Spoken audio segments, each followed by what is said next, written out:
Madam Stella Okoribo. Okay, doctor. Good morning, everyone. Good morning. Hope we woke up refreshed this morning, ready for another training. Yes, ma'am. Can we just hear from few of us what we learned yesterday from yesterday's training concerning energy management? On Wednesday, July 15th, following the introduction of a dollar-denominated private. Is anyone ready for us? While marine delivery are now resumed, yes, ma'am. Go ahead, You ma'am. know, when talking about relapse, I just keep considering the clients, not thinking of whoever is helping for the relapse not to occur or to make the relapse not to take too long before it is discovered. That is, for us, the workers in the rehab center. So always my focus is on the client. But yesterday, I just discovered that even me, I need to think of my energy. Because if there is no coordination in the 4 lanes of energy, if I ignore anyone, my productivity will be low. So I concluded yesterday that much as we are focusing on the energy of the clients that are being discharged from the rehab, we also focus on the energy of the workers, trying to make them reintegrate back to the society properly. Thank you very much. Thank you very much for that, ma'am. Yes, ma'am. Is any other person ready for us?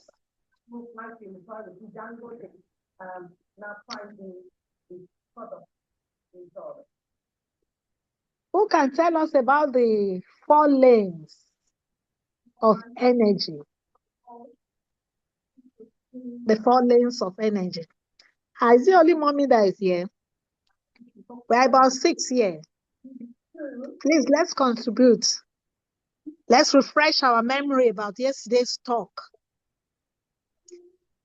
We talked about energy. We need to do something to exercise it today.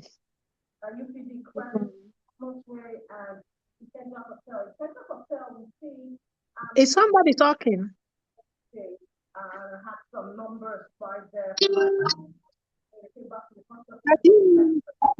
Of energy. Say that again. I said, what do you mean 4 dimension of energy? Is what you're asking. The 4 lanes of energy. The mental energy, emotional energy, physical energy, and spiritual energy. Great. Can you expatiate that a little bit? How can that be of help to somebody going through addiction?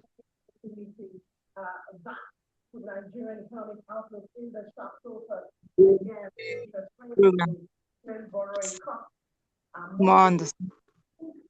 Good morning. The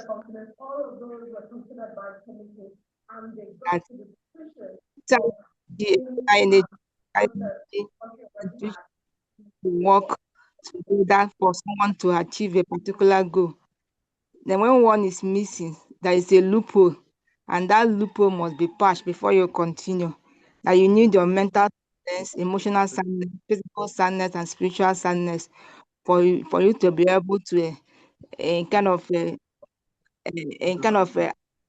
make use of energy in full length, and with that make progress. But when one of them there's already a loophole, that loophole needs to be patched for you to make a progressive result. Thank you. Thank you, Pastor. Pastor Mrs. Ifoma. That was a wonderful input. All right. When they say that they need to align, there must be synergy amongst them. Yes. For Thank us you. to move forward. Thank you very much for that. So I want to ask us one of the questions for the assignment. Say, which of the 4 energy lanes do you believe is most neglected in your current recovery practice, and why? Which of the energy lane is most neglected? Which one do we think we sideline? We always think that it's not necessary. Which energy lane is that?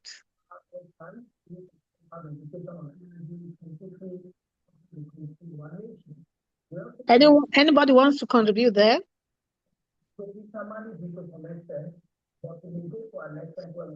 I want to contribute, ma. Let me try. Okay, ma. I think I You want said to see, yes, ma. I want to see the spiritual one, ma. Spiritual energy. Because in the bid to follow a structured outline in any establishment, say one is at the rehab center, NDLA rehab center. There are some rules already set in place. There are some methods used to handle the cases. So you get in there, you have to walk along that line. But walking along that line may not really satisfy you as a person, but you have to go ahead and do it that way because that is what the establishment wants. Satisfy you as a person, as in, if you were to be the one to handle the assignment on your own without instructions from anybody, you wouldn't do it that way. But the fact that you are under authority, you have to do it to satisfy those in authority. And so for that reason, I feel that it is a spiritual lane because you do things that you care about. You are not able to do things that you care about the way you want them, the way you have passion for them, but you do it according to the current practice and the standard set officially by the establishment you are working for. Thank you, ma. Thank you very much, ma. I love that. I also want to contribute.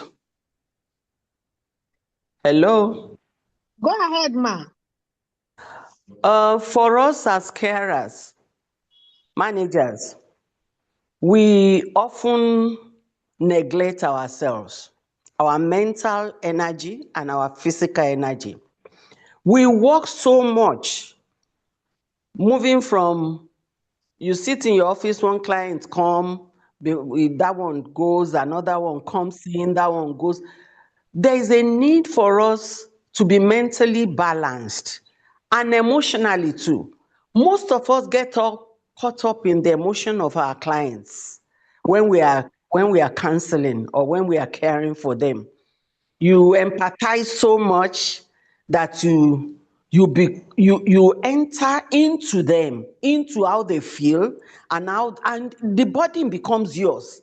And it takes time for that burden to be taken away, to be lifted. And if we are not careful, we overdraft. We overdraft. We lose some energy mentally that leads to us not being focused, being burdened.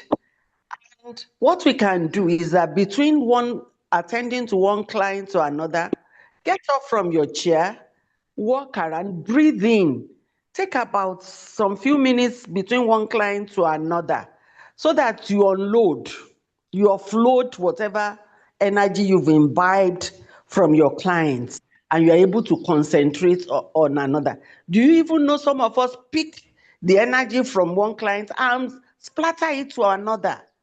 Mm-hmm. And we need to be able to do that. Then the other one is our physical energy. We overwork ourselves. We do not put a boundary. I remember when I was counseling children in school, I'll be there. School bell will ring. I won't even know. My husband and my children will be waiting for me. 30 minutes, 1 hour. I'm still on counseling someone. It shouldn't. There is the need for us to set boundaries. Set boundaries to Yes. keep yourself, your physical self, your mental energy, and your spiritual self. There's a need to do that. Thank you. Thank you very much, ma'am. You're welcome. Then now, for me, I would say it's the social energy lane that is most neglected. Why do I say that? Because when the client is discharged, we just think all he needed is that counseling and that detoxification. We forget that this person that has been discharged will need family support. We need community support. He needs to be reintegrated into the society again. And when at times, because of the stigma we give them, that tends to trigger them again. And that's why there's always a relapse. So we need to be sensitive to them as family members. We need to help them. We need to make them feel at home again, not looking at them as if, this one, maybe he's saying the right thing. We'll be thinking, has he taken something again or not? You understand?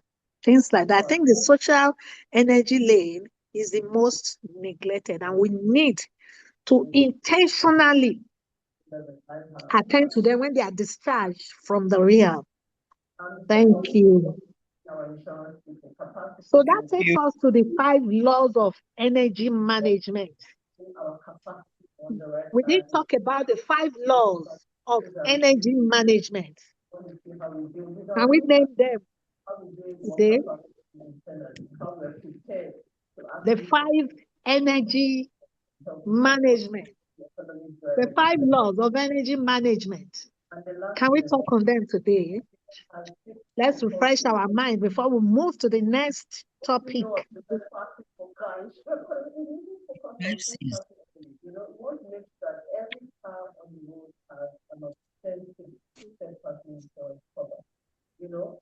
just going to take the begging away when accidents happen.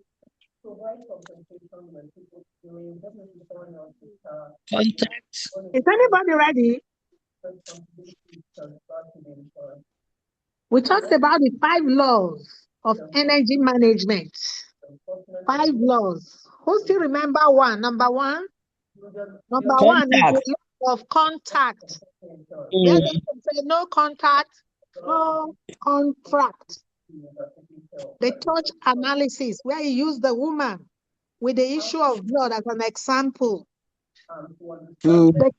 The law of contact is very important when we're talking about energy management. Number 2. Connection. Number 2. Connection. Okay, man. Can you talk briefly on that, man? Another thing is, I remember I had a conversation with the regulator some time ago. We need to connect with our energy through introspect, and we must admit who we are. In connection, our energy must engage. We must engage our energy. When we don't engage, we move out of line. When you don't connect with your energy, you move out of line. You just miss it. Thank you very much, ma'am. Number 3.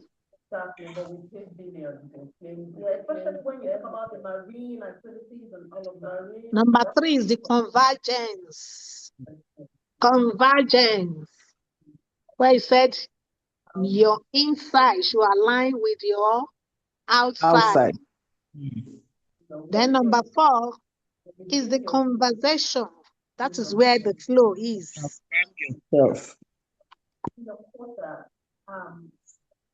Then number 5 is the construction, where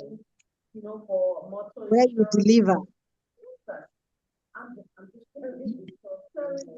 Now we're just calling our PO energy. Cyber resources.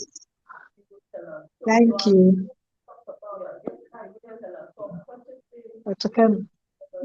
Okay. Good morning, everyone. Good morning. Good to have you all here this morning, which is the second day of the energy training for therapists, coaches, and all other interested stakeholders. So I believe we have been doing the recap of yesterday's session, and I believe everybody understood all that Dr. James taught us yesterday.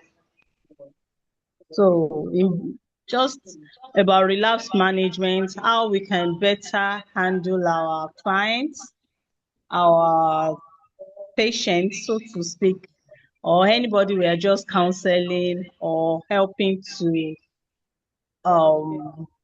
rehabilitate. So in our practice, we are supposed, like the assignment we were given, how the usual problems we encounter with our patients, with our clients, and how we are able to help them out of any of their predicaments, just so that they don't relapse, they don't go back into addiction. And the only secret to that is to up their energy levels. They should constantly check their energy levels, build up their energy, and make sure they are not burning out. So every day is a new occasion to rebuild our energy. And most importantly, we as relapse managers, as recovery managers, we should also have our own energy levels up because we have our clients to deal with. So if we are burning energy without rebuilding it, then we cannot really manage the energy of our clients. So the most important thing is for us also to build up our energy levels every day through the 4 lanes, which is our body, our spirit, our mind, and our emotions.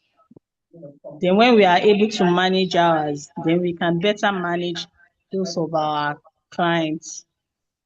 So like the 5 things that we are supposed to do, which is to contact them, to connect with them, to converse with, to converge, to have conversations, and then the last one, which we are to construct them based on their strengths, their energies, and probably the addiction they are suffering from, to prevent them from relapsing. Then we have to ensure that our energies don't overlap. It can lap, but it's in correspondence.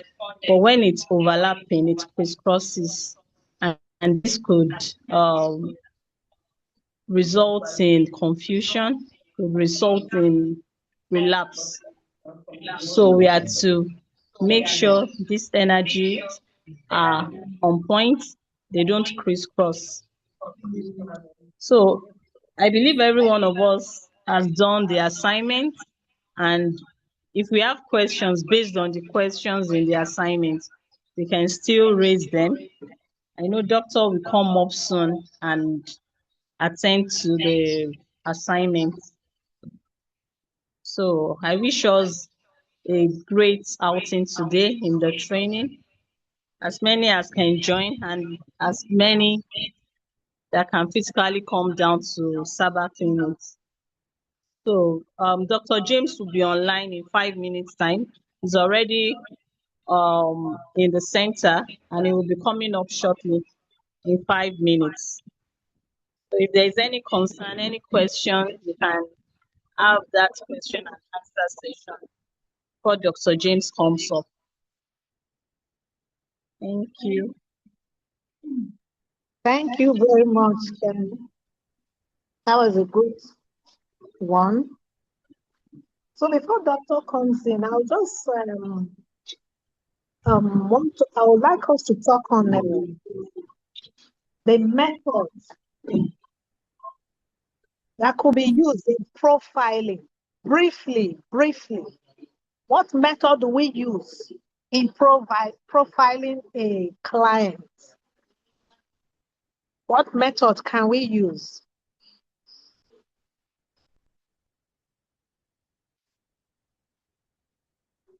Briefly.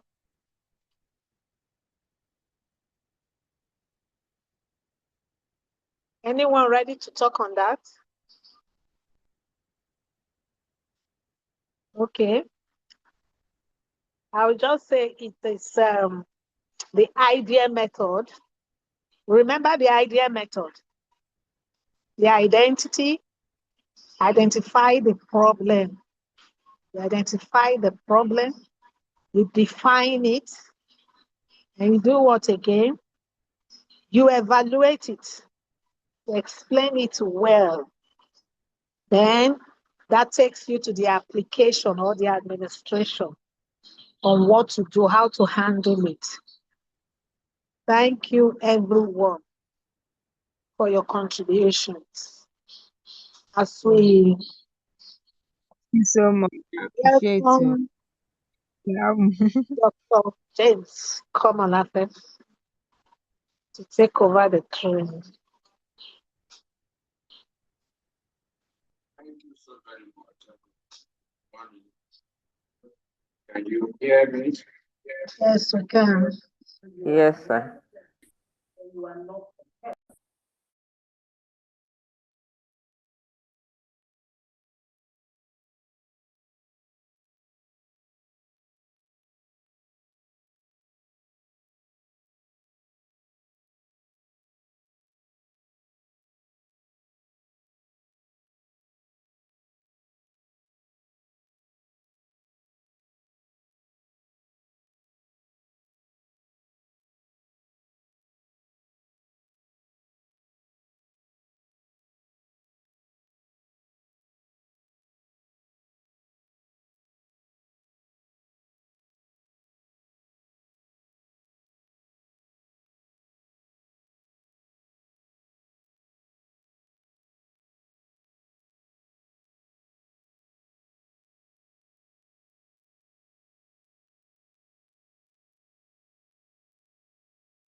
Commitment to all that has to do with global recovery management service. And how do we know your commitment?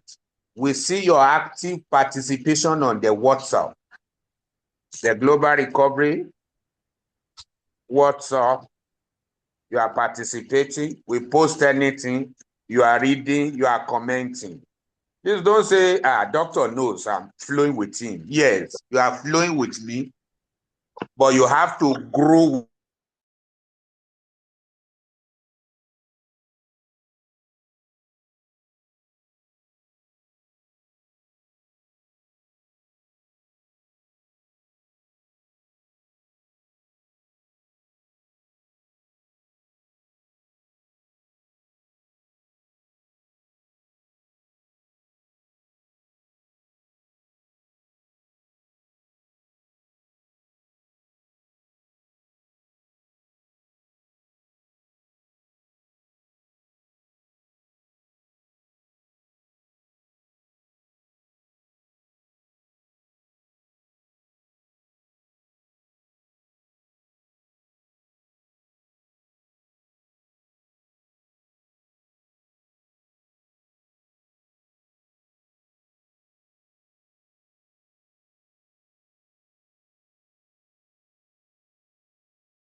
Are you still hearing me?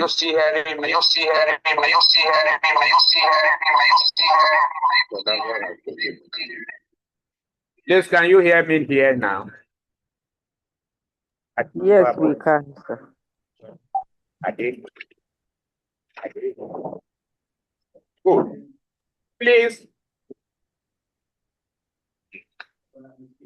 your promptness in delivering assignment,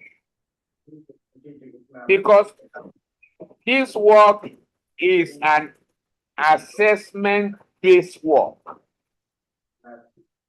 When I know you know what I know, I can go with you to any length. I can tell the general, please, this woman is coming in to man this desk. There are desks we are creating for our doctors, for who? What do we call? We have doctors. For our engagers. Let me not use that doctor. And so we are creating desks and offices that have not been.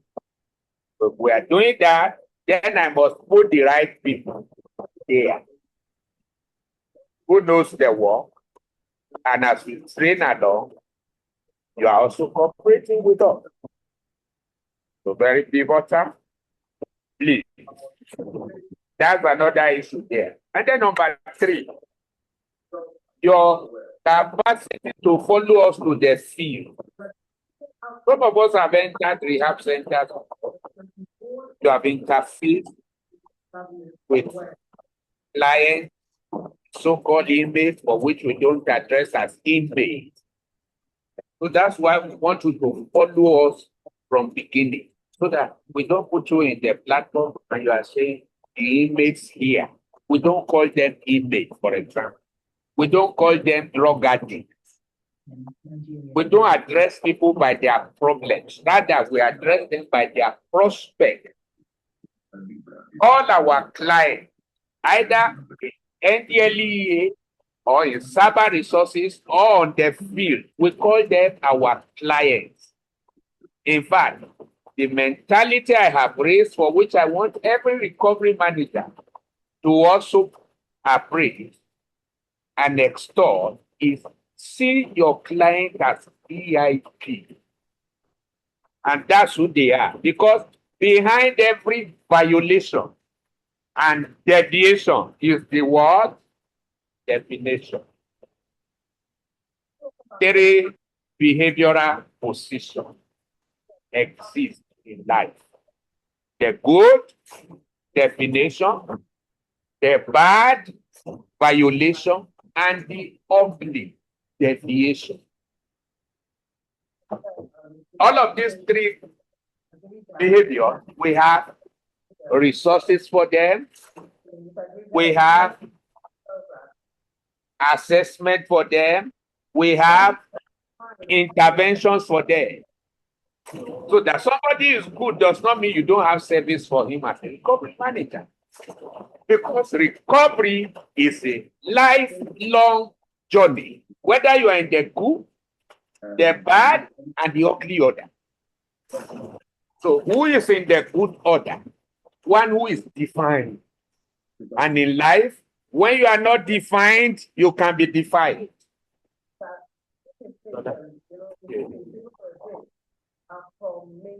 You are going to meet clients who says, well, doctor, as you see me, I'm just okay. Nothing is wrong with me. I'm going to the UK and this and that. You still have services for him to say you can take the game, the recovery. Because in this life, nobody is perfect yet. He has some things in his past that he lost. So I'm going to train you in such a way that I'll give you facilities to help people tap into the resources they left in the retrospect. What they lost in the past, they will recover it. So our work is not just looking for somebody who cannot walk well who is deprived and all of that. No.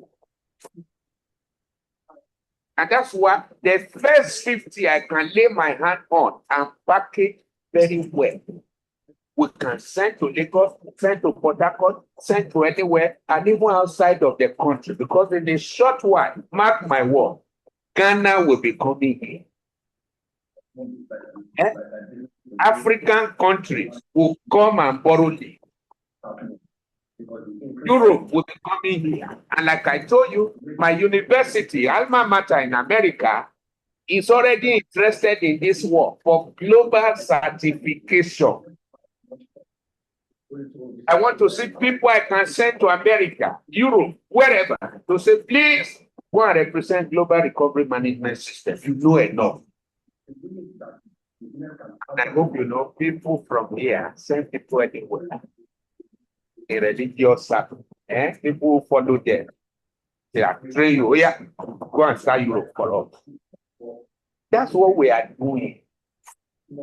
Please. So follow us ab initio so that you can flow with us. And as you flow with us, you grow with us. As you grow with us, you can show with us, which is our what framework? The no grow show frame. Can you say I am no grow? I am a no grow show recovery manager. No, in order to grow, so that we can, and when you know, grow and show, what will you do? You shine, shine, shine. So I'm looking for 50 shiny stars in the first row that I will present. To say we have raised this feet. Sir, they can go anywhere and excel. They can go anywhere and succeed and raise some other critical minds. That's what we are doing. And the journey of 1,000 miles, a Chinese proverb says, begins with what? One step in the right direction. That's global recovery management systems phraseology to it. Because you can take the right step, one step, but in the wrong direction, which is a behavioral violation. So you have services for people in the good order, at least to show them where they are going and where they are coming from. So you have services for people in the bad order, who can report it or not report it to you. It is your duty as a recovery manager to shine your light on them and show them where they need to cross their T's and dot their I's. Therefore, people in violation.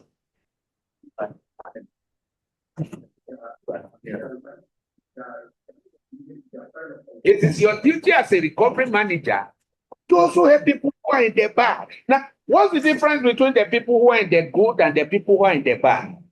The people who are in the good, they have a great foundation. They start up from a foundation. Everyone begins from the foundation. They have learned the art and science of doing it straight. So they do it straight. They have good home training, good background, and all of those things. So they do it straight. They say, me, I don't beg. I am ethical. I am governmental. I am orderly. Those are people who are defined.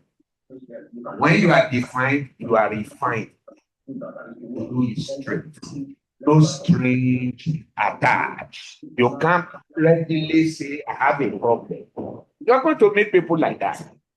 So if I don't train you to touch those kind of people, you say, well, this one has no problem. Therefore, I have no service for him or her. It is not true. Even if Mr. President stands before a recovery manager who is GRMS compliant, you will have service for him.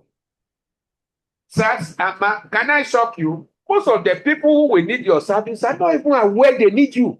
They are not aware. And that's our cutting edge. Because they are not aware and you show them and they come into an awareness. and the consciousness, you wow them. You say, wow, I never knew. And anybody you can wow, we ask you why. Say, when I cannot wow people, and we ask me why. So it is better to wow the people than to wait until they ask me why. Madam, why are you saying? Madam, why are you trying to waste my time? Madam, why are you talking? But you meet people and you wow them. You say, wow, see your place. So nice, so great. I wish this can be this way and that way, and then it will have come out this way. And they will say, wow. You want to go, you will say, no, no, no, you can't go. And they tell me, that is the training we are doing. Where I cannot wow people, they will ask me why. So which class do you want to belong for a recovery manager? The wow class or the white class? Please indicate on the chat box. Indicate in the class. Which one do you want to belong? The wow class or the white class? Frank, which one do you want to belong? I am of the generation of the wow class. Who will wow my class? Thank you, Auntie Stella Okoribo. She belongs to the wow class. And the other recovery manager say, where do they belong? Recovery manager Bimbola Adeniyi, where do you belong? Recovery manager Jennifer Oje, you have not shown us where you belong. Recovery manager Jokotola Akoni, where do you belong? I belong to the wow class. I either wow the people or they ask me why. What's the difference between the wow class and the white class? In the wow class, you create a system for good. In the wow class, you become a charmer, even when you don't hold char. When you are the char, you become charming in the wow class. In the wow class, you carry solution. In the wow class, you do intervention. In the wow class, you are invasive and you are impossible to neglect. I've been there where I offer service, they say, Sadi. In fact, there is this project. In fact, there is this program. You are the one who will handle it for us.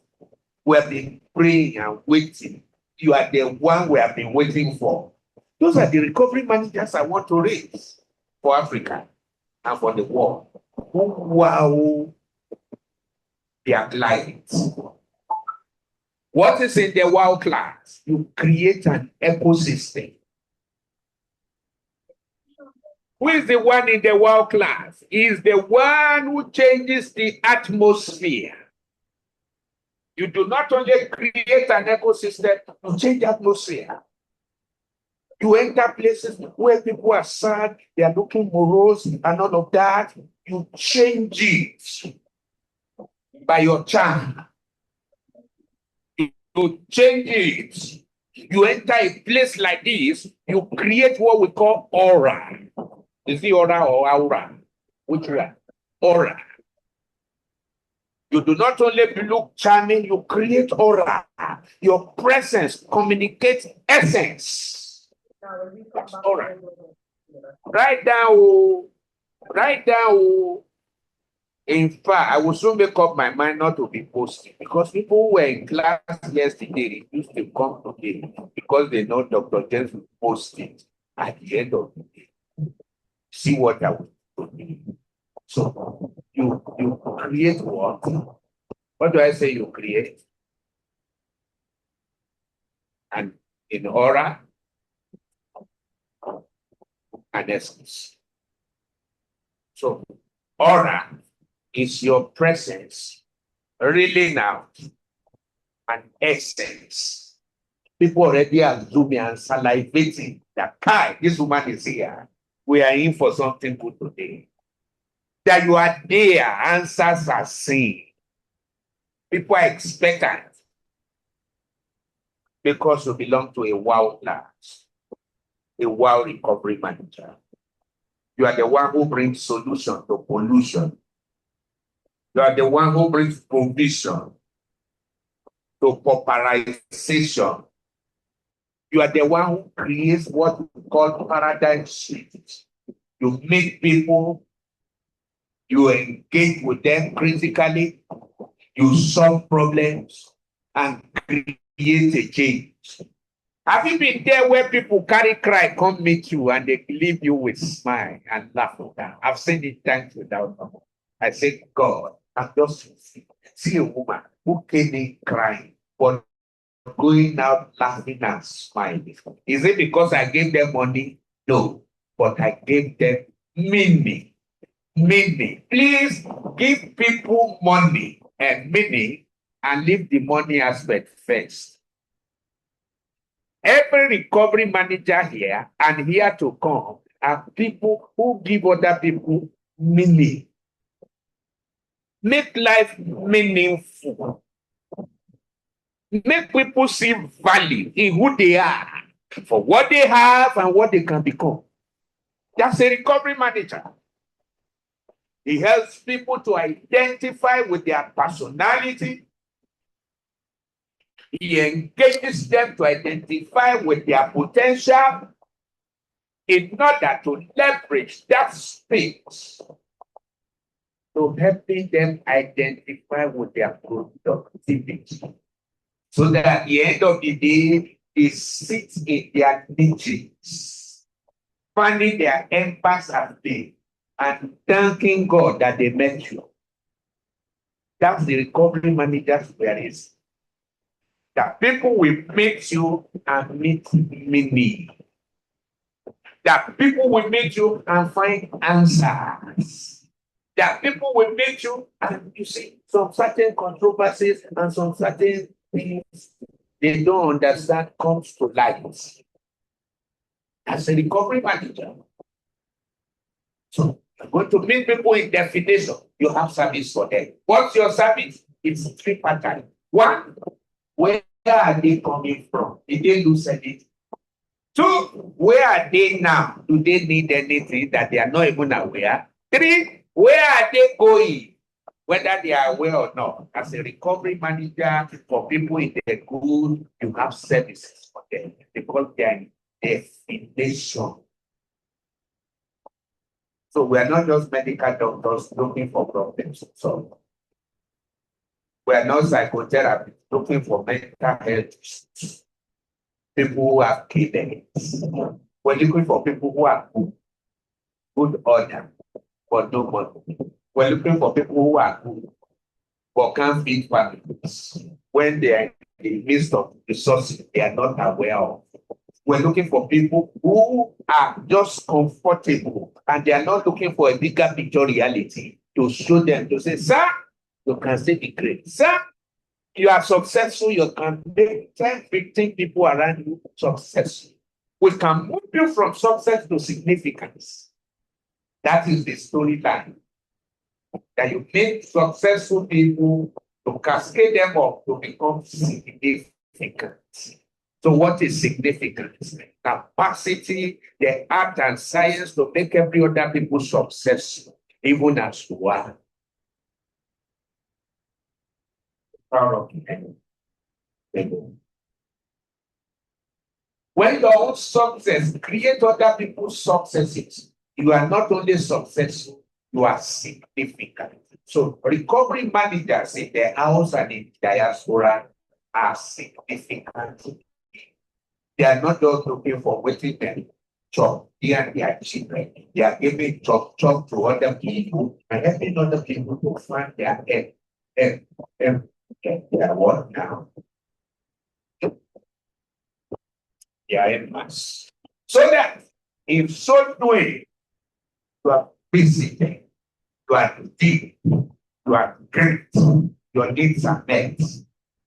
One thing. Very valid. So that's the people in definition that will have service. Then you have people in violation. They also have a good start, great foundation. That doesn't mean they are perfect either from foundation. Just like people in definition may not be perfect. I have said this, okay? Whether they are aware or not, these ones begin from a good foundation, but along the line, the fear of us. Various degrees. From there, of course, 30 degrees, 60 degrees, 90 degrees, due to certain bad habits that invaded their lifestyle protocol. They fear of. For recovery managers, you have services for them. And it cuts across people across demographic. The youth and the adolescent, teenagers, young adults, senior citizens, behavior. Everybody, human being, has one violation on it. And as recovery managers, you are supposed to know the difference between violation and violence.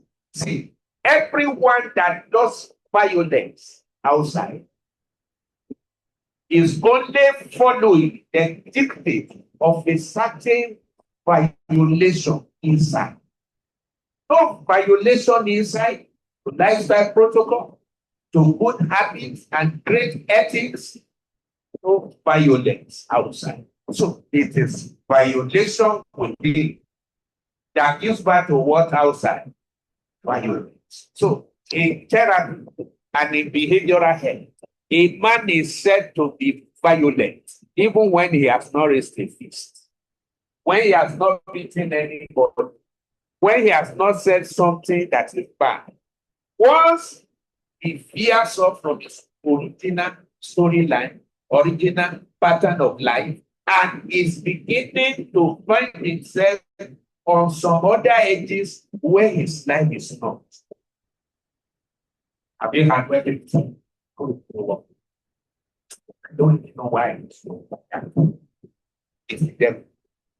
Any small thing is devil. Eh? When women are testifying in church, you hear them 10 times. One day, God will give them the opportunity to show up in church. To say, Madam, we don't know about this one. This one, none of my demon was even available. Nah, no devil. So many behavioral issues. People say devil. And so many are dead with them. Many are in behavioral violation. Just because they say devil. Not everything is devil. Some of them are behavior. So once a man hears from his original lifestyle protocol that is going straight, the gap between his origin and that fearing of is called the violation gap. It's a vicious gap in their mind, in their lifestyle, in their behavior. It's called violation gap. And the more they go on with that lifestyle, the more the gap increases.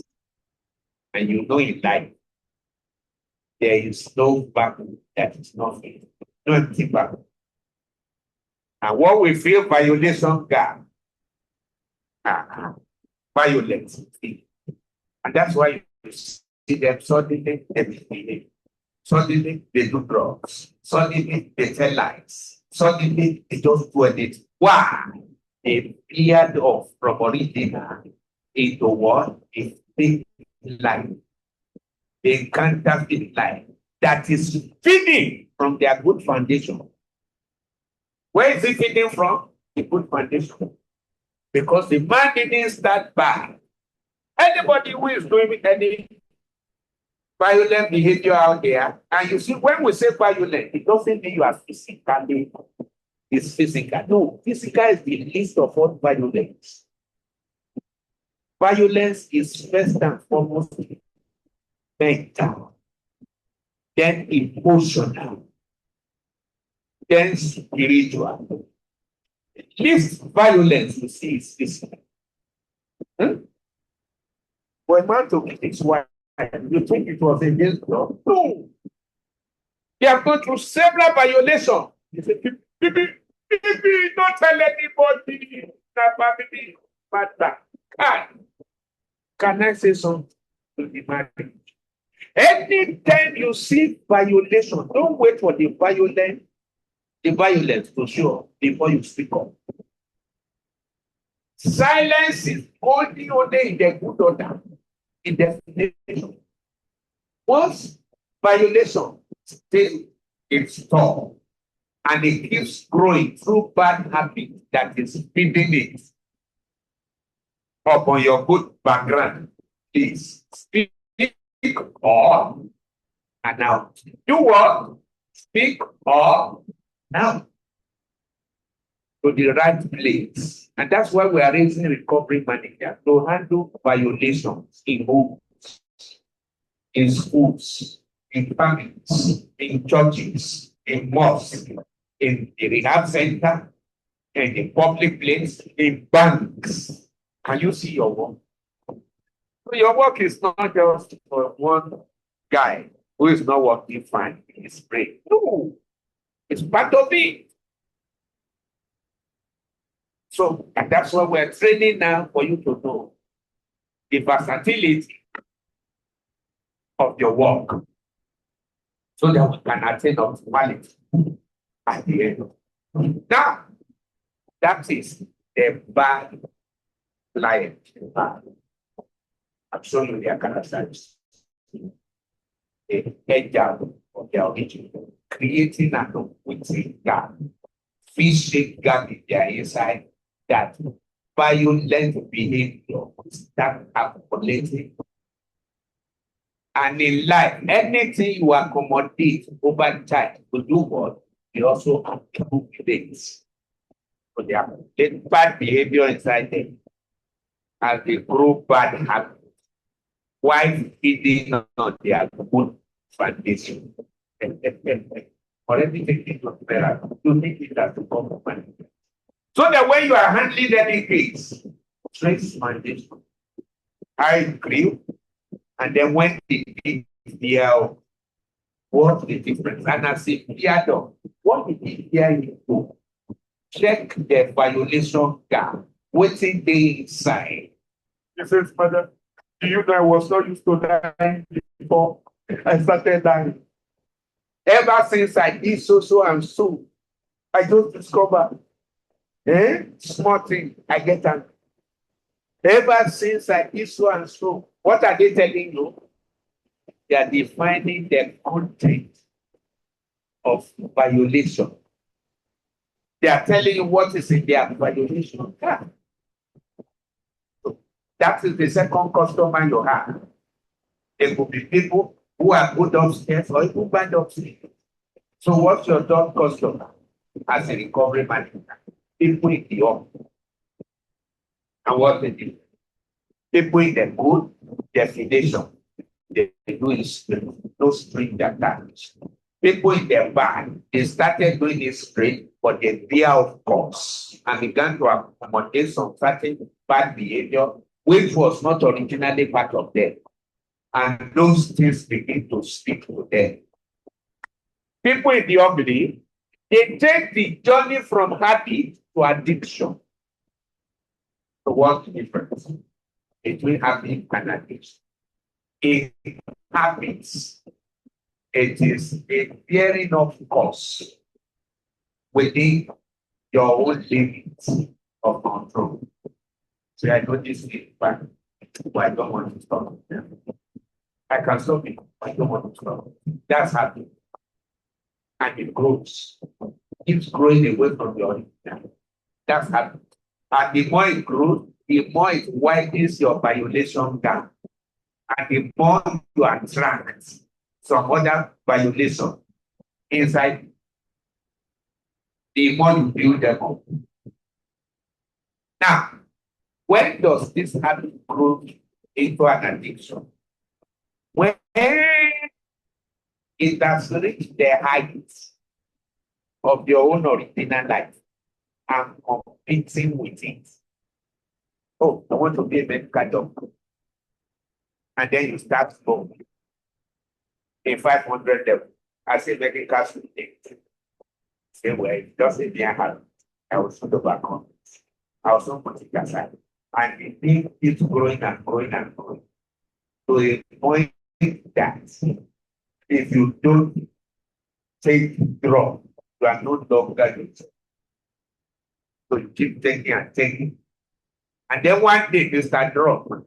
Through the violation inside you, we go to together and form a syndicate right inside you. Say, hey, this doctor thing, when you say that one, how you go take one? I beg forget. It can't be possible. With this life, you have been failing, you have several carryover, and just go out and enjoy life. Even people who are medical doctor and what have you, just pay for them. And see Trump now in America, the America we used to run to, sending them back. And see Nigeria in the war, not in the war. Why don't you just enjoy yourself? When did that happen? And violation is beginning to rival your original intention and purpose and substituting it. That is definition. That's the opposite. So recovery managers, you have services for them. I've handled men local, national, and international, and I've still handled people in deviation. The higher their problem, the higher their risk. The higher their fee, the more intense their intervention. When I would take some of you who stayed the first session, the first cohort, I would take you on psychotherapy and therapy itself, so that I will show you how to charge. People in definition, they are psychedelic. To charge by discrimination. People in violation, no mercy. So, sir, you hear of. And from research, look at the components inside. We have to treat them one by one. People in deviation, he has reached the height of a negative, dangerous substance to his purpose for living. That's why you can see a lecturer has reached violation. Just go sell down. He has some other enterprises in negative that attracts him on. And their hopes for except that their work is complex and deep more than other people. So we have services for the good definition, we have services for the bad violation, and we have services for the okay deviation.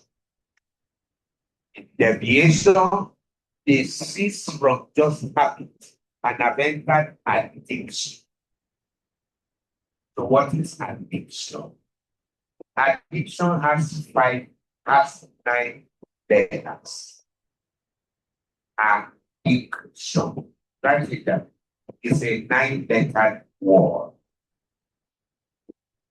The center letter of that word is letter C. If you remove that letter C and pronounce it, it is pronounced what? Addiction. So what is addiction? It is any concept, C, that adds on to your original lifestyle protocol in order to distract you, distort you, and to deviate you completely, of course. That is the thing. You won't find it anywhere in the world. It came out from Global Recovery Management System. Look at the letter. The word addiction, it has 9 letters. And the center letter is what? C. So If you remove it and pronounce it, you have addition. So C is that constant that adds up to your life in order to distract you, distort you, and deviate you off your course of life. For we, prayer alone seldom handle. Prayer works so, but you see, it's only very few people pray through it. Because even after they are delivered, so-called, they can go back if they are not reinforced professionally. So, very critical. Recovery managers. Why have I gone through this, even when it is not our focus for today? I want you to carry yourself with such a honor, because man that is placed in honor and does not understand who's in place, how a wise man says like this that perish. So I want you to walk in understanding and to see that you have a very good spectrum where you operate. And by the grace of God, we are going to get there in record time. Where is the PowerPoint for you? So let's go to today's study. Do you gain value from what I have just shared now? Can you say wow? Or ask me why if you have not been? Where is the PowerPoint? So this morning, everyone in the house here now have the access. So we're going to practical. We just follow us in this. With this lost since the people who are outside of Abuja, who organize for people in Lagos, Port Harcourt, and the rest of people, charity and clarity begins with at home. So let's see what we have to do and what we are doing. There are two global assessments we are going to run. Good. So I'm handling how do people define this?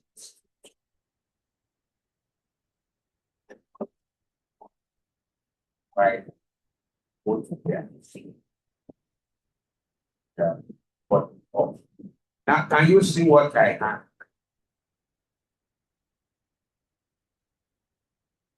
Or, ready? Okay, yes. Okay. Everybody in the house, can you see my PowerPoint?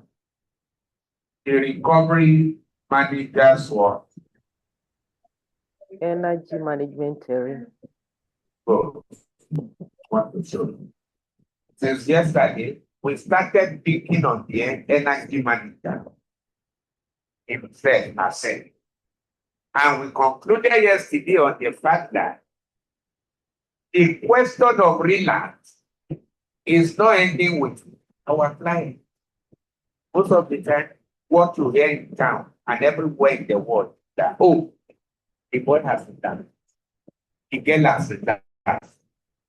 But relapse is a general word for professionals relapse. And we establish that where our energy lanes don't land, I can't go back there now. For those of who were not there yesterday, and you didn't listen to yesterday's replay, you won't understand what we say. That your energy, 4 lanes of energy, what are they? Mental, physical, emotional, and what? Spiritual. They must land through 5 agencies, which is number 1, what? Contact. Number 2, connection. Number 3, convergence. Number 4, conversation. And then number 5, translation. reading this. So yes, so please obey. So I will go back to that. Listen to yes. That is the first necessary condition for your energy to lapse. For your energies to lapse. When your energy don't lapse, your strategy will collapse. I told you we are going to deeper dimension. When the 4 lanes of energy, recovery managers, listen very well today. When your 4 lanes of energy don't lapse within your strategy, is either the short run, intermediate, or long run will collapse. It is lacking for construction. It is lacking as an antidote to collapse. So, relapse can happen from the consultant side, from the NDLEA staff, from the recovery management staff, from the psychotherapist, the medical doctor, the clinical psychologist, the psychiatrist. It is own energy. The 4 lanes of energy fail to lack a strategy and construction outside. We do what? To you. We collapse. May your strategy not collapse. So, but you know, it's not only a prayer. You must plan it and play your role. To plan it and then do what? Play your role. So, necessary condition. I shared it with you. Yes. Today we are doing sufficient condition. That's why we'll show it in class here and show it online. To have an energy management terrain. If your energy must lack, you've done this institutional, which is personal. You must do the informational, the educational, in order to battle an intervention without relapse. During the class, please listen very well, participants. Intervention without relapse is a function of what? Necessary condition and what? Sufficient condition. What are the 5 C's for necessary condition? Connecting your energy without relapse. Contact, connection, convergence, conversation, and construction. When you do that, necessary. And you continue the rest of relapse will not happen at your own name, from your own name. It can happen still in the time, but you are relapsed. Just like you say somebody is nobody will be able to point an accusing finger to you that you are the one who is the cause. Have you ever had where a doctor comes out to say, sorry, family, it's my fault. I'm the cause. You hear, but there are medical errors. There are psychosocial errors. Since this is no fair, and we're the one battling it for the world, that's why I started from scratch now. We don't want to have recovery management errors, and we will not have one in Jesus' name. Say amen for me. Even if you don't like my things. We won't have error. So for us not to have error, let's start the errand from ourselves and do it right. Can't run away from psychosocial resources. I have 2 globally compliant recovery management energy terrain. One, we have run it for almost a decade across some certain ecosystem in Nigeria and some few places with the privilege to go. It is called Behavioral Health Assessment Test, BAT 101. Some of you know me with it. Where we do a checkup from where? From the checkup that makes you to be what? Good neck down. So that when you are good neck down, you can be great neck forward. So very vital. Every recovery manager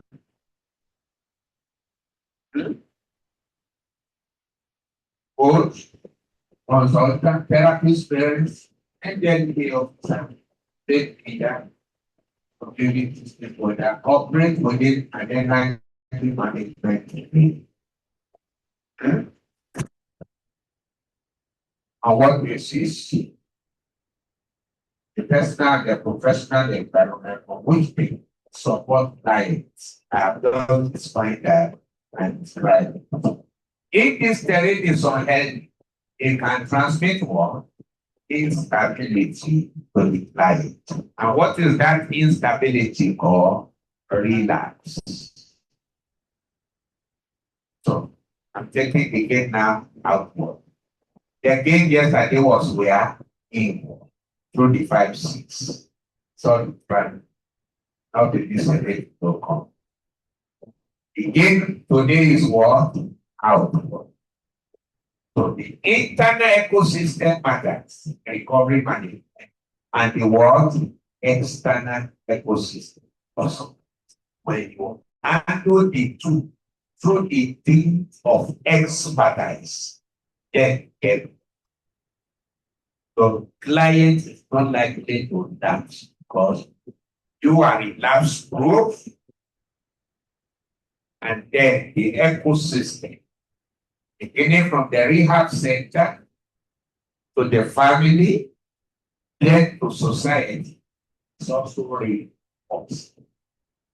So the guy moves from booking at the rehab center to break through in the society where he becomes integrated. That is our dream. That is our goal. And by the power of grace divine, we are going to arrive there. So, permitting energy gaps. Yesterday we took our time. I'm still going to leverage on recovery management space. Because the issue is not just to go out and treat people. You must enjoy the treat first. You must be the first person who enjoys treat. When we don't treat you well here, you can't get treatment. See this as a great ability delivered to you from Global Recovery Management System. So, am I permitting energy gaps? You can permit without knowing. So, what are energy gaps? They are important responsibilities of capacity that are missing, neglected, or what? Underdeveloped. That's energy gap. You just look at people and conclude from their face. That's a gap. This guy, the way I'm seeing, he has not been behaving before. You don't know, maybe there are no triggers around. That's why he has not been behaving. And then you start.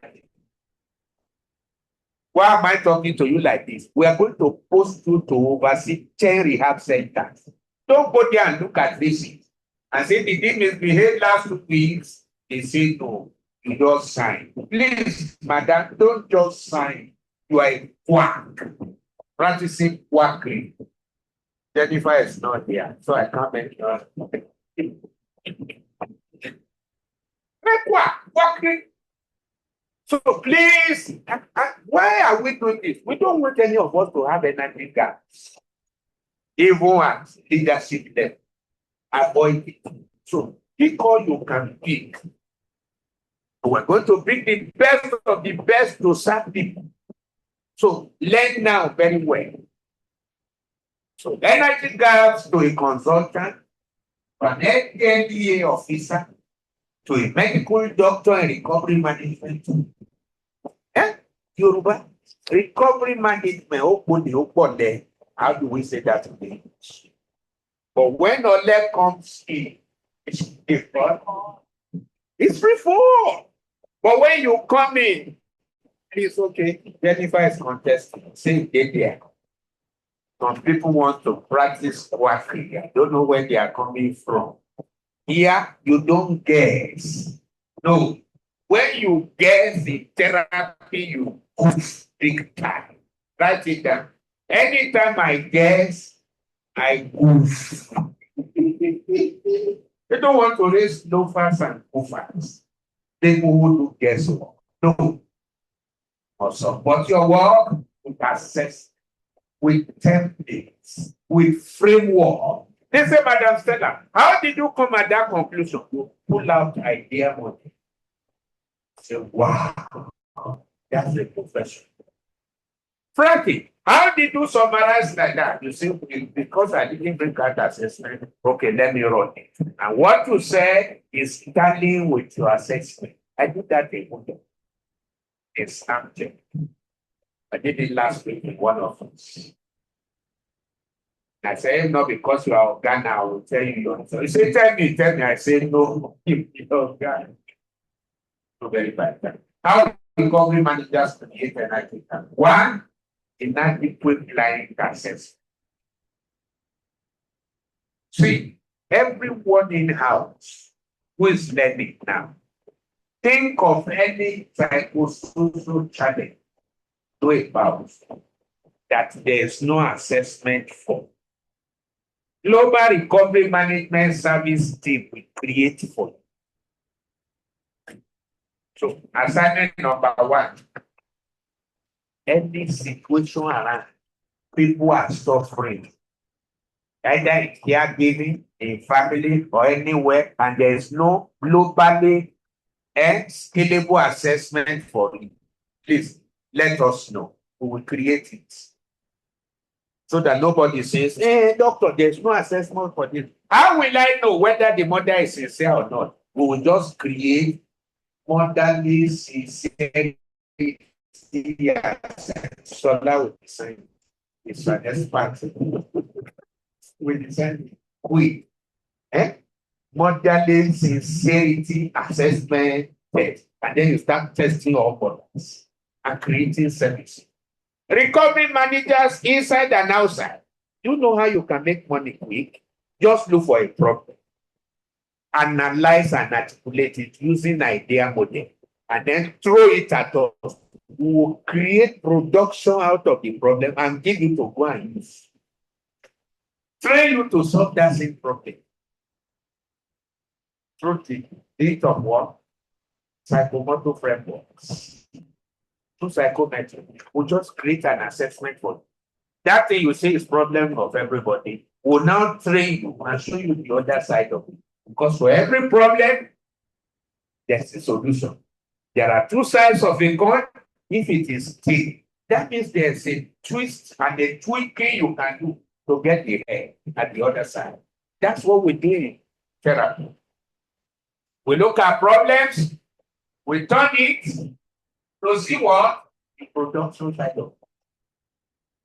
That's why I can't stop talking about Esther, Coach Esther, a lawyer here, who came for one of our training and had a lecture like this and say, hey, this problem of water where I live, and even me too, I go to kill.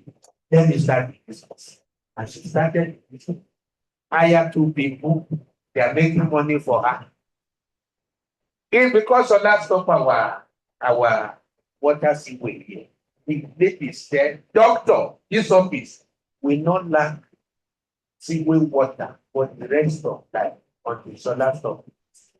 That's why you don't have water to drink. It's a free. I'll be supplying here. I've taken for that. No, you better have the careful with this. So very vital. Any problem or a challenge you have or people around you have, please report it. Once you report it as a recovery manager, what will global recovery management system do for you? We will weave a solution around that problem, train you, package you to go and solve it. What is anti-snake venom? They are what? Extra from snakes. Package to treat snake bite. Anti-tetanus.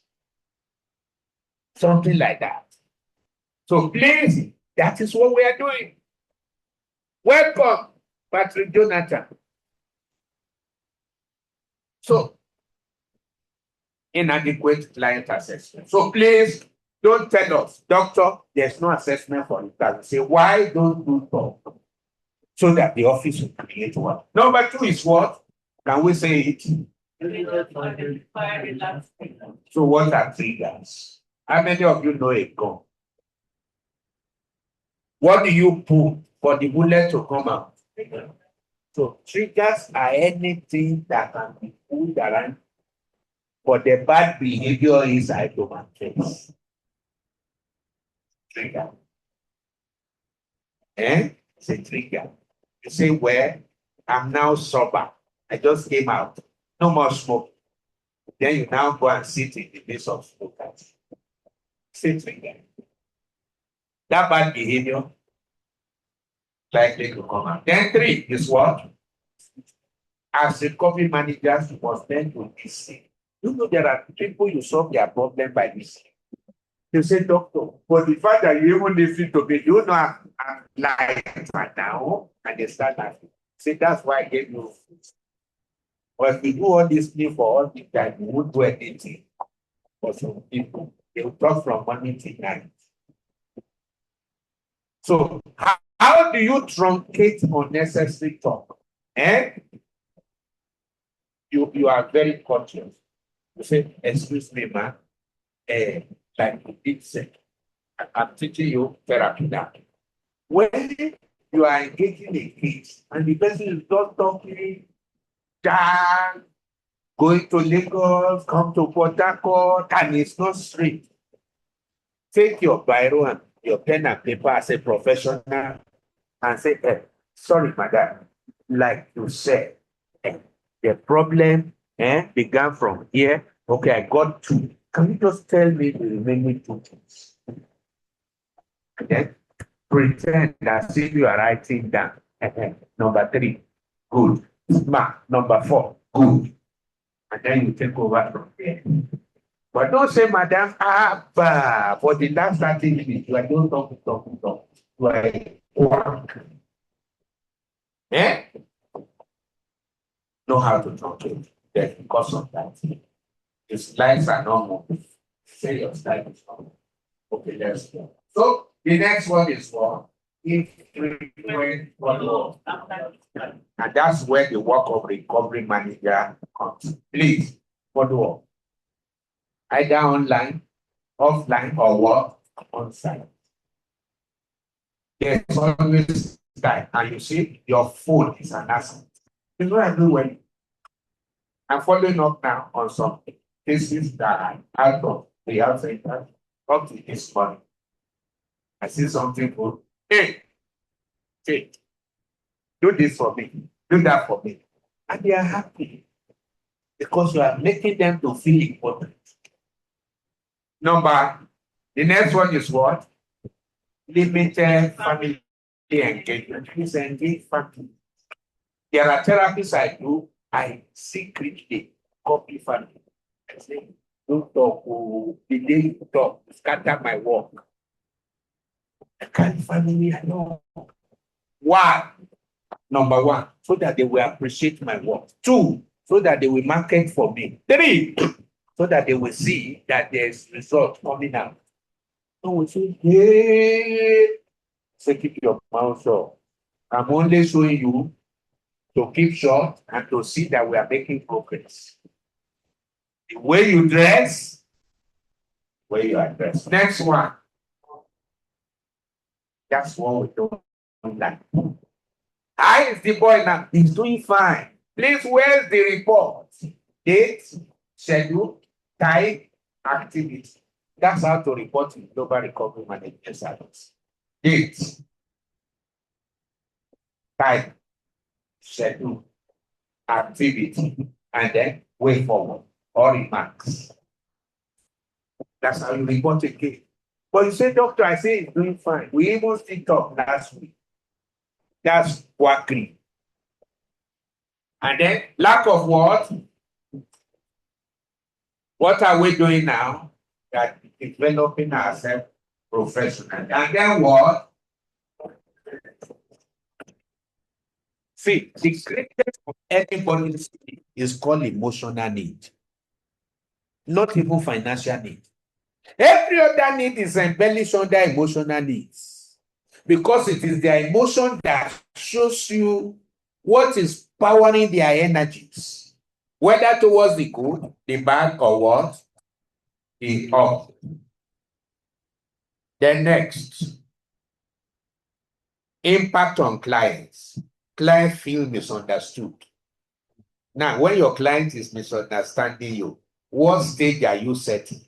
Relapse. Energy relapse. It can be mental, it can be emotional, it can be physical, it can be what? Spiritual. Where he says, I'm no longer going to church. Self. This so-called recovery manager angered me, and they said she's the wife of a pastor. Now, nothing concerns what you came to do with spiritual thing, but just for the fact that the girl or the boy had that is a pastor's wife, you say, eh? And he treated me like this, no more church. Did you come to discuss church? No. So, clients can misunderstand you. Then problems remain what? When you have energy issues. What happened again? Warning signs are missed. Recovery becomes what? And relapse risk does what? So what should a recovery manager do in this sense? One, conduct comprehensive assessment. So what is comprehensive assessment? Behavioral health 101, FIT 101, and WCAT 101. What do they handle? They handle the health, the what?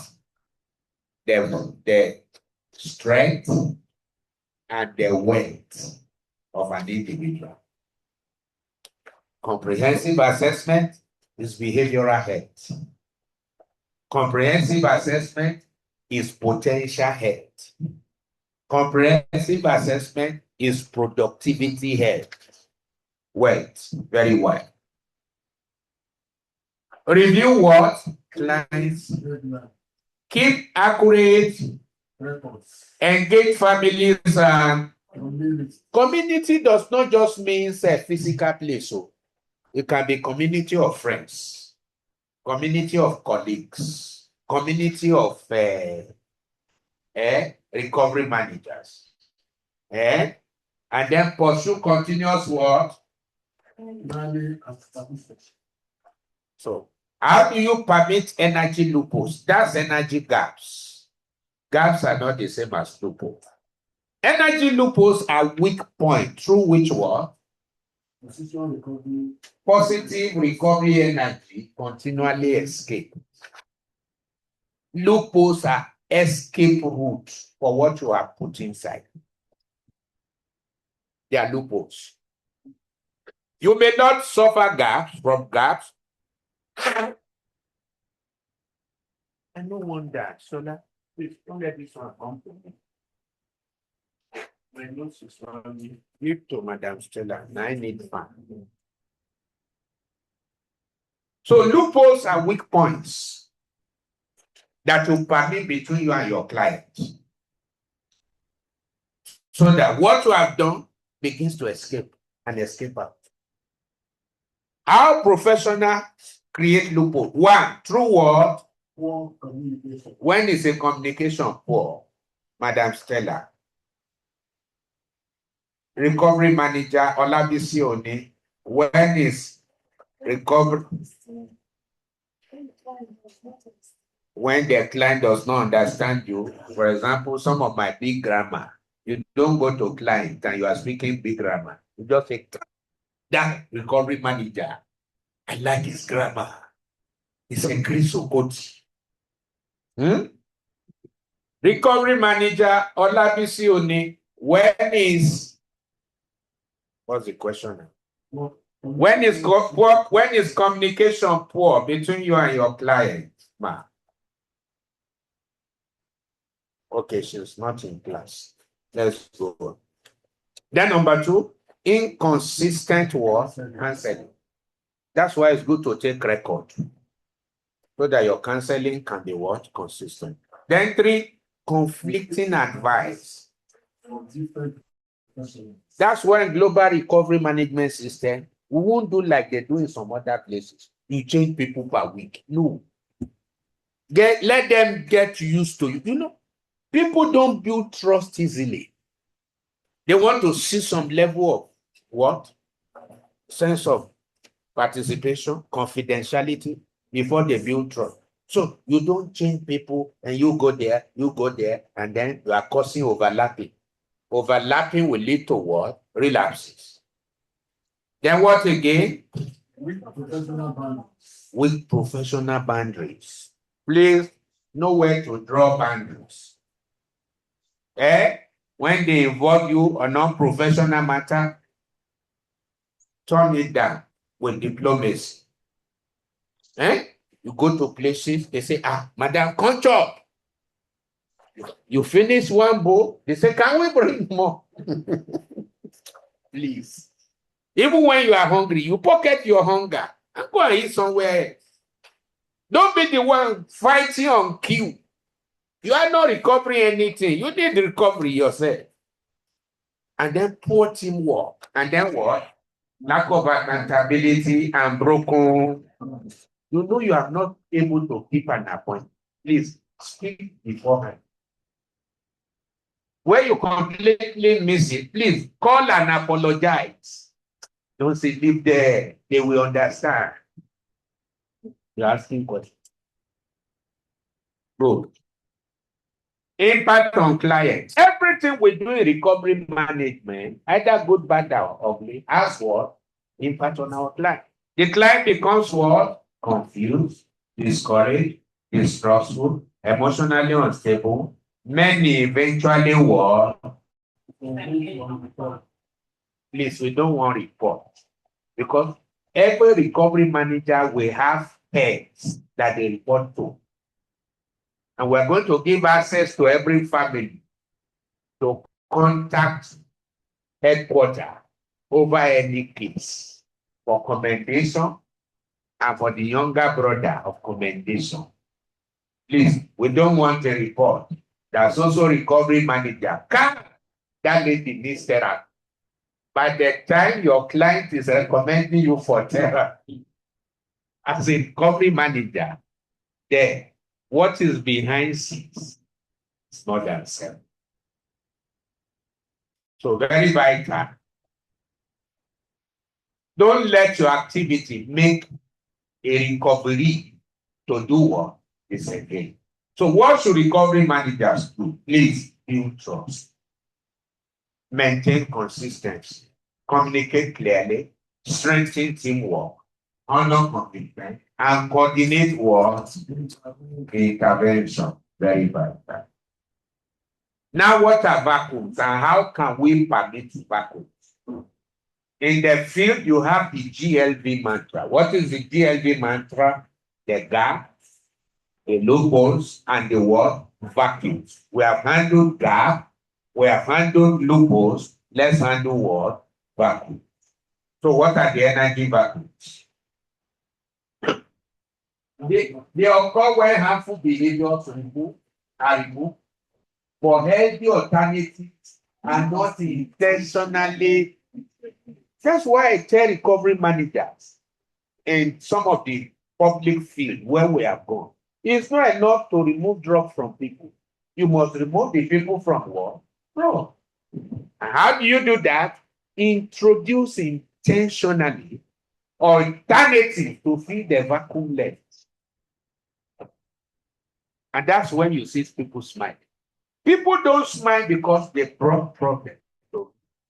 They smile because they are going home with solutions to problems. And then, what next level? I have a daughter, spiritually, who is a director now, posted outside of Abuja by her organization. The first time she met me, she came in tears. I'm saying this to the glory of God. When she left me, she went smiling. And at one of my birthdays, she gave a testimony. I said, when I met her, I came crying. But I left him smiling and laughing because that problem was not only solved, my next dimension was shown me. And by the grace of God, what I am today started from that story. That is the life of a recovery manager. Don't just solve people's problem and tell them to go. You are not different from a herbalist. You say, madam, you can't sleep. Okay. And they do one thing or the other. They give you therapy, you start sleeping. No. You have left a vacuum. Create a solution based on that intervention that will move them to their next level. That is a recovery manager. You are not recovering what was lost only, but you are helping them to now discover a next level.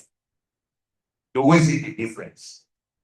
Recovery manager in any other place is just to say, okay, you lost, take it. If you do that for me, you have just solved 50% of my problem. Okay, you lost your sanctity due to drug addiction. Now you are free out of addiction. Yes, you helped me, but you did 50% job. But when you can now say this and that is what you can begin to do now, in order not to ever think of that thing, and in order to advance. That's a recovery manager. So, how professionals create vacuum? One, they discard clients without providing what? Now, does that mean you are federal government of Nigeria? No. But you can give some incentive. You can use one of our assessment called Fit 101 to find out where his potential is, capability, what he can do. You can support. What skill do you have? What can you still do before the real job comes? Give them that sensitization. And then what? Family. You know my claim over this. Anytime the officials here call me to come and discharge somebody from their rehab, I will say, where are the parents? How did he come here? Because everybody came from a home. And they are not really in Abuja. How did he come here? Who brought him here? Doesn't he have people? When they will say, oh, his uncle is police and so. Let's link the person. Please, you don't recover and manage recovery if you cannot manage them to homes and families, either online, on-site, or where? Off-site. Link with somebody. This idea of he came alone, we've sorted it out at the rehab facility where we are doing our pilot project. Nobody comes alone because somebody must sign for you. How can you marry alone? Even married now, they will say sponsors. What's the meaning? Do you marry yourself out alone? No. So we need witnesses. Otherwise, they won't take you for serious. What again? Peer support. And that's why we are doing recovery management. Structural daily routines. We have created a template for everyone in recovery to know what to do daily and to follow through. And then what? Mentorship. Very vital. Exercise. Either in the way of assignment, yes, I'm coming, or in the way of physical exercise. Give her microphone. Or by the way of purposeful living or social connection. Very vital. Please, in case you have a question or two, online, offline, once you signify, we'll give you room to talk. So, recovery manager Frankie, what are you saying? Eva. Yes. Morning. My name is Francisca. No, that's not your name. You are recovery manager. Recovery manager Francisca. Yes. Every point here. Are you sure that thing is working? Okay. The point here is important. Yes. You know, but I feel speak more or say more about family integration. Good. But I've seen where I don't know how we can go deeper when it comes to family, because most times I've seen families who shy away. It's a big problem. They shy away from their family members or their children who are going through because of stigma, societal status. Yes, and that's a problem. Thank you very much. So I don't know how we can help. Thank you very much. But it's about that our clients recover better. I will tell you what GRMS do. Actually, it's a huge one. Recovery manager Stella Okoribo will tell you that. Were you there when we met parents? Happy issue. Okay, you didn't follow us that day. Number one, what we are doing is new. Nobody is doing it. Even medicals are not doing it because they don't know it. Two, we were privileged to meet all parents in a particular rehab center. And they said, doctor, come and address them. If you see how they were looking at me, and I don't blame them because of society. Two, because of culture. Now, the question recovery manager Francisca asked in the class is this: how do we integrate parents, families? Because most of them are evasive. They go through what we call behavioral aversion. They don't want to be associated with it. How can it be said that my son, with my status, is taking so and so? Don't want to be associated. And just take the money, but don't bring me. No. What we have done now, and we are going to do, is that at every booking table, there is a place for a parent to sign. As we are booking the client, we book the family. The member signs. And then he reads our convention. He does not only sign. Monthly, he comes for psychosocial family education. Family psychosocial education, we call it. Where we carry him along. Okay. Good. Some say what? What I'm saying now?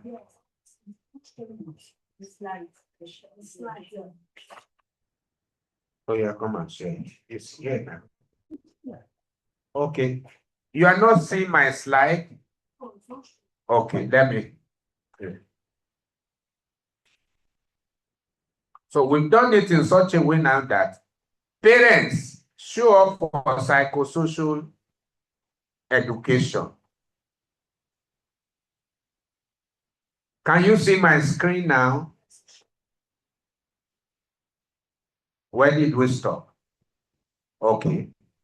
Permitting vacuums, family reintegration. Now, this is what GRMS is doing. One, at booking, we are arresting them. We are booking them. They are taking oaths to take care of the boy. Otherwise, no booking. They are taking oath to show up at least once a month psychosocial family education.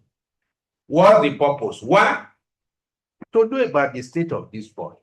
Two, to prepare the home front to receive him. Three, to give the necessary psychosocial education that will enable this boy to recover fast. Four, to make an ecosystem ready for the one in recovery to grow and go up so that he becomes himself. But like you said, Franca, 90% of them, they are very cold to us. One, there's this ingrained culture that once your boy is out of rehab, everything is over. There's this myth that once the boy, in fact, before the boy comes, they start calling you, doctor, Abel, when is this boy coming home now? Abba, after 3 months, you are saying it's not okay. Now, recovery managers, this is one thing you must know. Psychosocial illness is not like medical illness. Everything psychosocial creeps. When it's going up, it creeps. Gently, gently, gently, before it shows up. When it's coming down, it also creeps. But somebody has fever, 3 days. The mouth is swollen and the taste bud is bitter. And after some other 3 days, with treatment and what have you, it bounces back. It's not so for psychosocial illness. Do you know you can develop for 1 month and it will start gradually, and they don't show up until they have incubated on the inside. And treatment is also like that, but parents don't know this. That there are some therapy you even do, some detoxification you even do, that for the first 1 month, you are trying to just make the boy to coordinate first and to calm down. Parents are counting already. This boy has spent 1 month to, they don't know you have not even started anything. And you can't tell them you are sedating him to sleep first so that he can be orderly and that. They'll just say, Abba, 2 months, 2 months. I've seen a place where a parent threatened me with police, and I had to discharge the son. The doctor is my son. He must be at home. So I called the psychosocial center, the therapy center, and I said, this boy is coming out today. And I'm the one coming to discharge him. So they give me their form to fill. Discharge against medical advice. Who cares? My client say, make the son, they come home. You say, make I leave am there. Do I just go to discharge and block like that? No. I tell them the consequences. And I say, okay, let's produce alternative at home. You know my observation in the field? Most times, they don't comply 95% to therapy at home. They call it a bluff because they're in their own house. Even the client begins to play on you. One even beats me and throws things at me. Yes, I've been beaten. You think this work I'm just doing it because of I was beaten. Only God saved my eyeball one day. That's the boy who begged me and said, doctor, I will cooperate, and he beat me at home. Saying I mean they look for work, not be to bring eyes. So you see all kinds of cases in the field. So a day will come, we handle that. Is a full course, Franca, on family reintegration. And I will tell you, we have also created assessment for those families that they will fill for us and take an oath not oath of secrecy now, but an undertaking. So we are doing pretty much. Let's go on. What's the impact of climate? Ah, wow. People online will not be able to see. Is there a way this power stuff can power this? Okay. I have a battery that can power computer. A power bank. But power this. So it's okay, it's showing. Okay, it's only you here that cannot see. Good. So the impact of climate is loneliness. Franca, you better see by somebody who can access.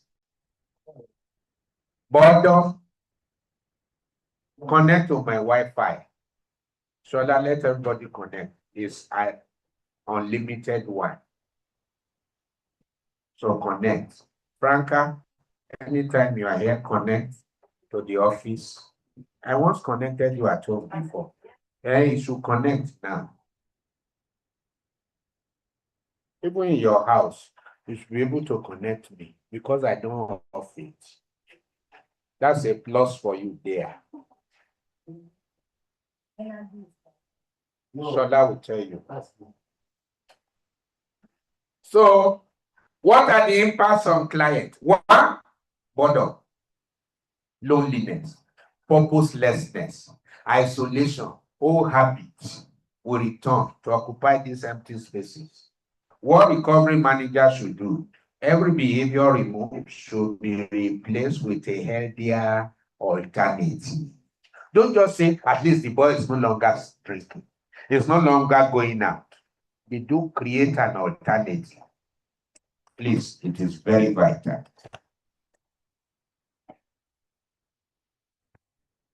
Permitting energy overdraft. So we have sorted energy gap, energy loophole, energy vacuum. Then what are energy overdrafts? It is what? When clients or stakeholders consistently give more than they restore, they become what? Exhausted. Recovery manager, Abimbola, when you are tired, and instead of resting, you still feel like going to the field. That's energy overdraft. Very vital. That's not to say all the time you're always tired. So we draw a balance. What are the signs? So what is energy overdraft?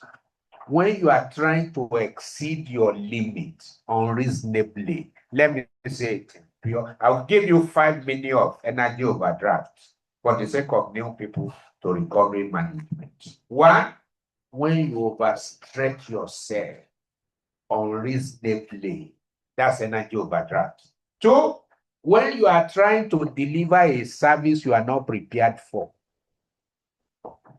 And that's why here we are preparing you omnivorously, because service can come for you anytime. We can say, Franca, please go to Asokoro now.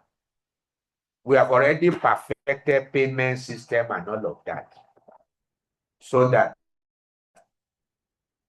you just earn from service as well under a recovery manager and a coordinator and all the rest. I'm not going into that now. I say, please go to social house in Asokoro, meet this client, and then examine this and that, and report back. None of that. So energy overdraft is when you don't have competence and you want to deliver a service, a contribution. It's energy overdraft. Energy overdraft is offering service when you are not emotionally disposed. You just fought now in your own house, and they say, go and settle quarrel somewhere. Meanwhile, you are just fighting. When you go and run, that's energy overdraft. In other words, you are drafting from what is not.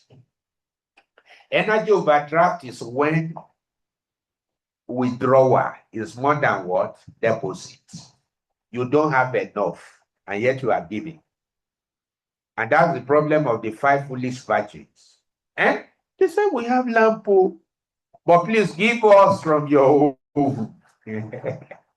Then the other one saw people who are caught in energy overdraft and say, if we give you, we too we will not have enough. Why not go and buy at the wrong time? That's energy overdraft. Matthew 25. The story of 5 foolish virgins. It's an energy overdraft problem they had. When you don't prepare enough to engage a prospective client, it's an energy overdraft. I call you recovery manager, Stella Okoribo, and I say, please go to my Tama now. There is a service there that needs exactly navigation. Say, car. Doctor, I didn't read it in the last 3 months. I have to brush over before I go. That's energy overdraft. A recovery manager is always ready. It's an ever-ready battery of 1976. Franca, you remember? Ever-ready battery. Red color. You don't know tiger battery. You know me tank. Ever-ready. You know me goody. Derek battery and the rest of it. So, what are the signs in recovery managers? 1, burnout. You are burnt out. Please, that's energy overdraft symptom. 2, irritability. Small thing, you pick offense. Emotionally disturbed. 3, compassion fatigue. You just discover that your compassion vase, like flower vase, is empty. Hey, now it's a big job. I went to one hospital one day, and if you see how a nurse in uniform was treating a patient, he said, Baba, turn your boot up here. Now, me say, make you come here. I said, what? This nurse is actually the patient, not the patient. Now, me bring you here. I bet, turn your boot up. Let me give you the injection and we'll go away. That's called compassion fatigue, because he has done it over and over and over. So life does not even mean anything to her again. Then poor judgment. When you begin to judge on the surface, then reduce empathy, emotional detachment. You can no longer feel people. Say, I beg, come on, Joe. How many I don't see for this place? Your own is not the first. When somebody you are solving problem, you are telling him or her, his soul is not the first. That is energy overdraft. You are reacting. And then reduce empathy, poor documentation, reduce follow-up are all signs. What's the impact on client? Client begins to notice changes, and they may feel what? 1, let's mention, abandoned, unimportant, misunderstood, unsupported, and this will weaken what? The therapeutic relationship and can undermine recovery. And when recovery is undermined, what is it called? Relapse. Do you see the sense now? How we are marrying energy with what? Relapse. So what should recovery managers do? 1, recovery managers must also have personal what? Energy regime. Now, what is energy regime? A regime is a system of government organized by some certain people for some certain people. So energy regime is your own personal system of government of your 4 lanes of energy by which you organize yourself daily. So that regime must include what? Rest. You have a rest protocol. When do you rest? Then supervision. Let somebody be there to supervise you. Peer support. Have accountability partner. Madam Stella, and Jennifer, Madam Olabisi, and Jennifer, or whoever, accountability partner. Then have professional development, as we do from time to time here. You see, you learn, you relearn, you unlearn, and you also do what? Offlearn. Then have emotional processing, grow your emotion. Let field experience train you to know and understand some certain things. And then do spiritual renewal and work-life balance. Very vital. So, a huge lot there. Now, before we run the assessment, okay, these are important. Let me just read it because some recovery managers here will never touch this PowerPoint, even when I post it to the group. Stakeholders effect. Every stakeholder either strengthens or weakens the client's energy management culture. So parents should strengthen recovery by providing acceptance, structure, encouragement, and accountability.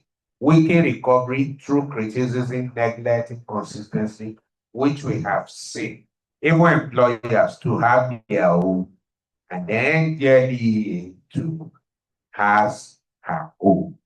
Strengthen recovery through structured followed up, monitoring, coordinated, continuity of support. All of these things matter a lot. Even faith leaders. Are you connected now? Yeah. Okay, you are seeing it. Good. So we strengthen recovery by providing hope, purpose, healthy communication, and all of the rest are so pivotal. Families too have their roots. You can see it here. Strengthen recovery by creating emotional, safe, and supportive stuff, and all the rest there. Then what is the GRMS principle of energy responsibility? A fundamental principle of the global recovery management system is one,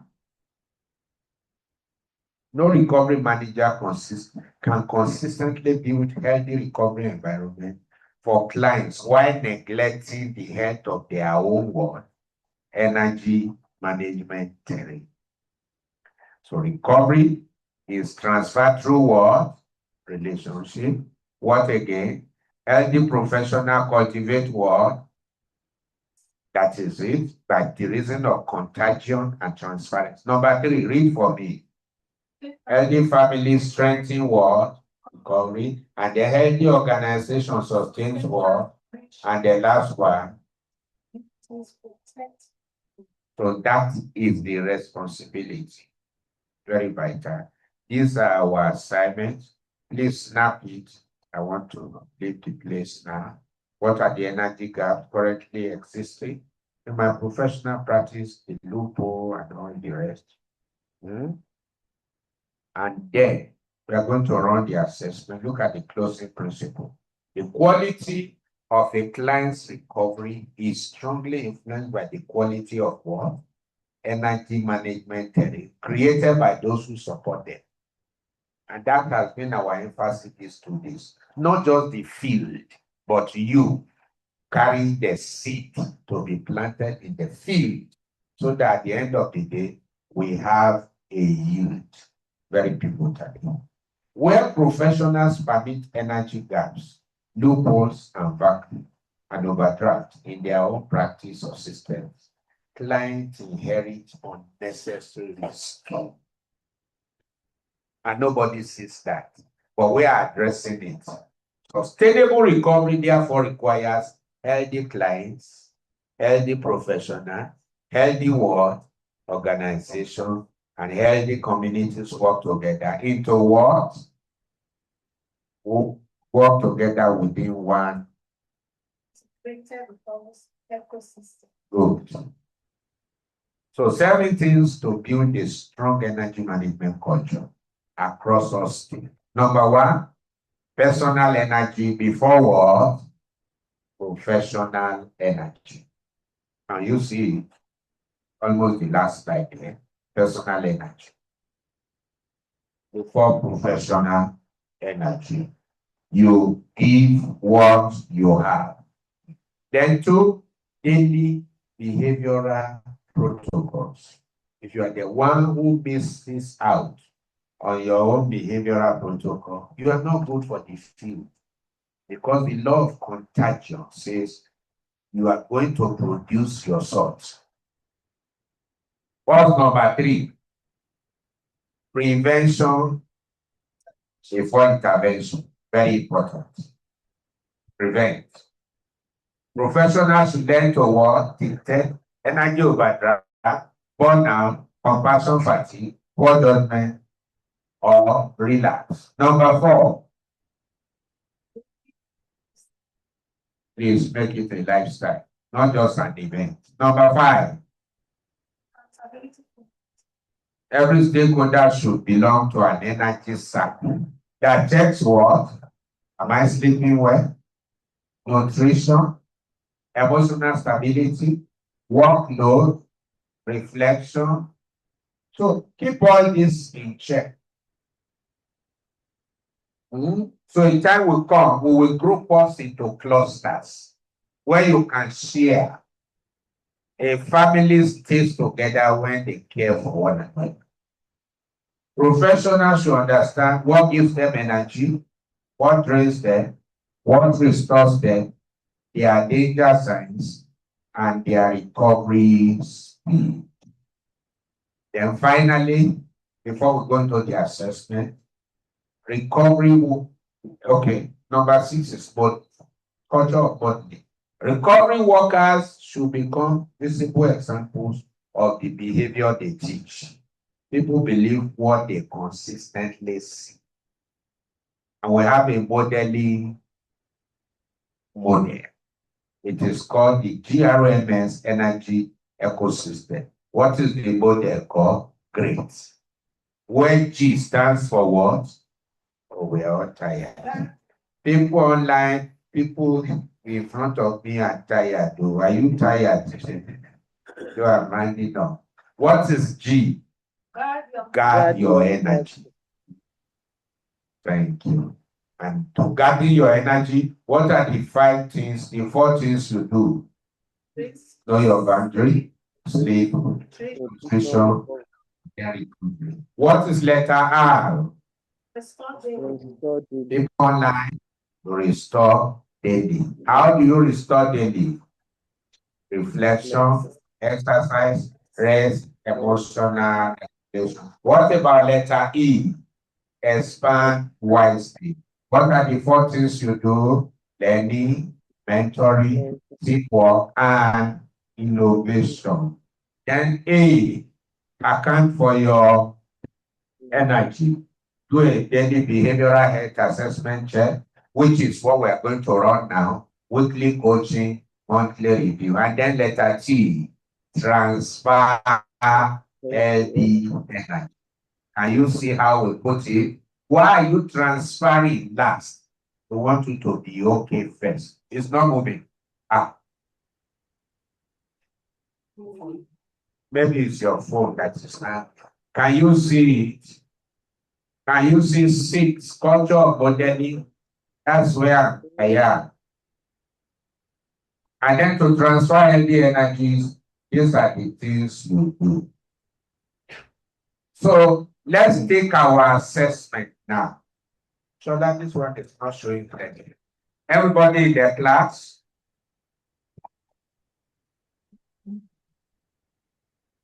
Wow.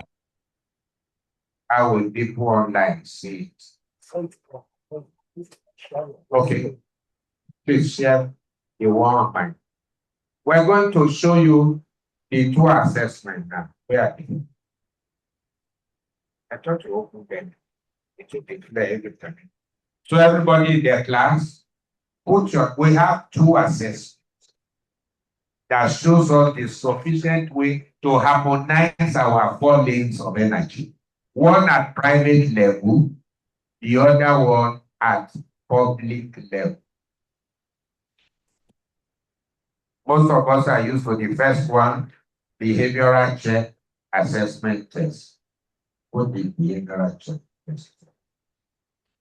So we will hang it here for everybody to see, except that you will not be able to partake of the gist. Okay.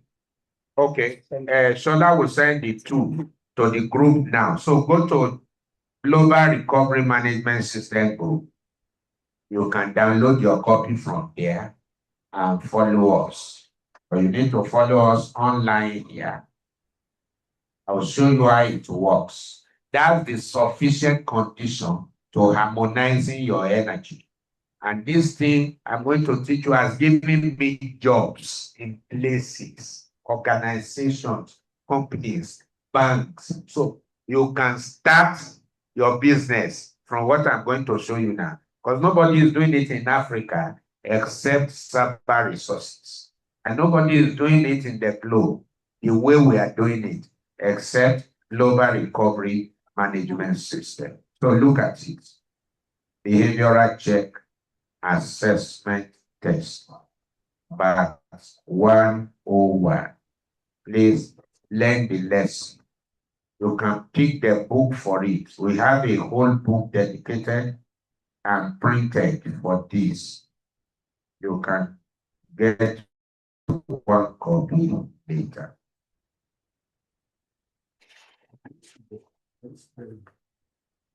Can you see my slide?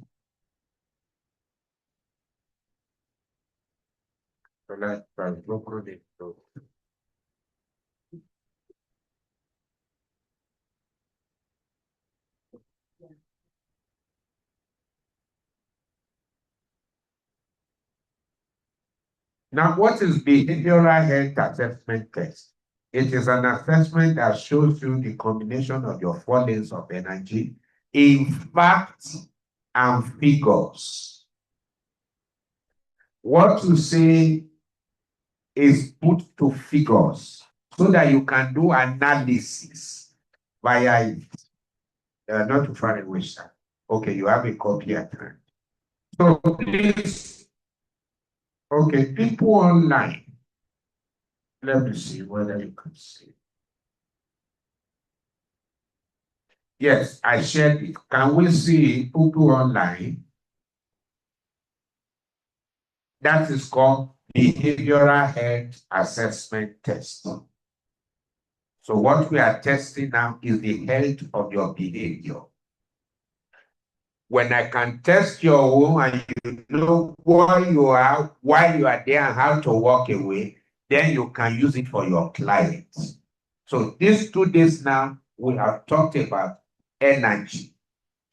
Not just energy of your client, your own energy. So put your name, your WhatsApp number, your office, and your age. They are very important in therapy. So please, when you are handling any case in recovery management, note the name of the individual, the WhatsApp number. Why are we emphasizing WhatsApp? Because you are going to be interfacing and interacting. We will send book, we will send materials. WhatsApp is just cute. Then office, is he working or not working? We need to know. How old is the individual? We need to know. Let them be sincere in rating themselves. So please, those of you who have not printed out your assessment, you are going to still do this assessment and run it. And all you will do is put your name. Now you can go to Global Recovery Management System WhatsApp, if you are one of us, and forward it to yourself so that later you can get it printed out. Because we always need it. That is your first level of making money. And I'm going to train you very well. If you are interested in using it to make money from today, I will train you very well and you can start engaging and making money. It's a quick business that fetches you money, no matter where and what, because it is needed everywhere. It has 45 advantages, which I won't mention. come to the office for the book or send to me for the book. I'll forward it to you with just 5K. You're in the office, you can pick your copy before you go. It is called Behavioral Health Assessment Test. How to conduct behavioral check. What is behavioral check? It is your first domain for life. So you can see the assessment. People online, can you write or talk if you can see this assessment? Madam Stella, can you see it? Okay, they can't see. Nobody is even talking to me. I have 10 people. I can see it, sir. Okay. Good afternoon, sir. Every manager, I'm sure, or what song you can see it. You're the only one seeing this class, online class. Who is seeing again? Okay. Coach Montel Lori, when did you come in? You missed a lot since morning. Okay. So this is good. And you see, behavioral health assessment test is the health of your and the behavior of your clients. Please, if you have any child, youth, adolescent, they are your first catch. You know their adrenaline runs anyhow. Please use this not more than between now 1 week. Serve your mentees. Know their behavioral position. Not because they are doing drugs or they are not doing drugs. Know how cooperating they are with their 4 lanes of energy. Know how they are contacting, connecting, converging, conversating, and what? Constructing through behavioral health assessment test. Now, let me show you how it works. Look at the graph on top. 1 means what? 2 means what? 3, 4, 5, 6, 7, 8, 9, and then 10. Now, that graph on top, that grid on top, is the same as the 10th column on the right. Can you see the 10th column in front of all the questions from question 1 to 10? It's just telling us that 1 on that column means what? Dog. 7 on that column means what? Very good. 10 on that column means what? Perfect. Please, do we all understand online, offline? You know, to just assume you understand it's a behavioral violation, needing therapy 101. So don't guess and say, well, I will be getting it. Once you don't get it here, I'm sorry, you are lost already. So I can go over. The graph on top means the same as the 10 column. So all I will do is to ask you this question 1 to 10 and explain what they mean. Then listen to your subconscious mind. It will tell you, Franca, sincerely speaking, you are just over 10. Don't deceive yourself. Take 2 over 10. Don't take yourself by faith to say, the just shall live by faith. And you are scoring yourself 9 over 10. 9, 9, 9, 9, 9. You must think on this thing. And whatever your mind tells you, you get. Recovery manager Kemi Oladimeji, don't say, CEO, I'm CEO. How will it be hard that CEO? Eh? He's scoring 4 over 10 somewhere. Then you are not. Don't relate to title or mantle. Relate to the message you are getting from yourself now. Because you see, you can be good last week and bad today.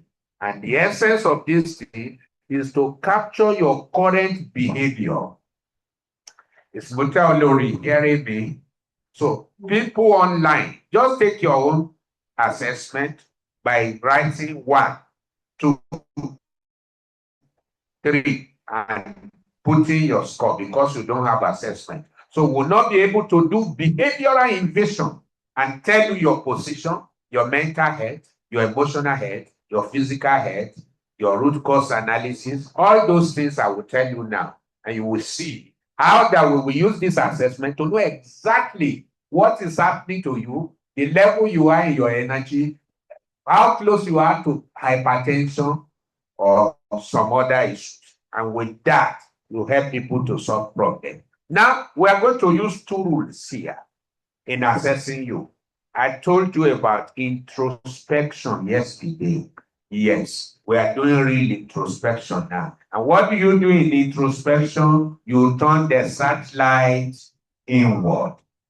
And whatever answer you get from yourself, you are correct. Because as a man thinketh, what happens? So you see. And out of the abundance of the heart, what happened? The Bible writed. It's your Bible now that we write, not your mouth speak. Are you still following online people? Are you still following? Patrick Jonathan can see it. Yes, we are. Madam Abibola Adeni, are you still following? Yes, I am. So take your paper. Now, question number. Let me tell you the truth about these 10 questions. These 10 questions have been psychometrically prepared to tap into your 4 lanes of energy and to express you. What do I mean? They are called psychometric analysis or psychometric properties. The whole assessment is called psychometric analysis. Having how many psychometric properties? 10. And those are the 10 questions. Psychometric is a combination of 2 words, psycho and then what? Metrics. So what is psychometric analysis? It is the fact and figures of your mind put down on ink and paper for analysis, for research, for critical thinking, and for any behavioral engagement. And by the grace of God, I have created over 400 psychometric analyses and still creating.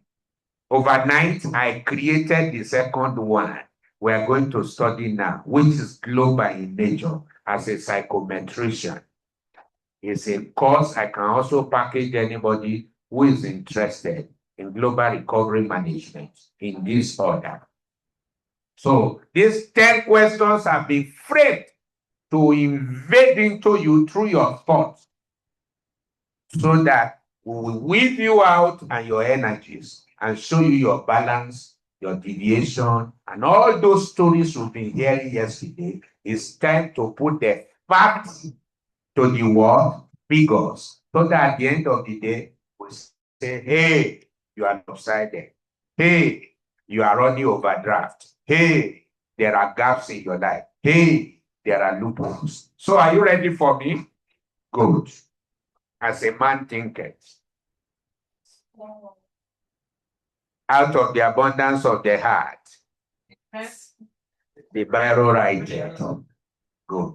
Don't write figures, just abstain under wherever your score is. So question 1, when you are meeting your client, always start from the question in front of points.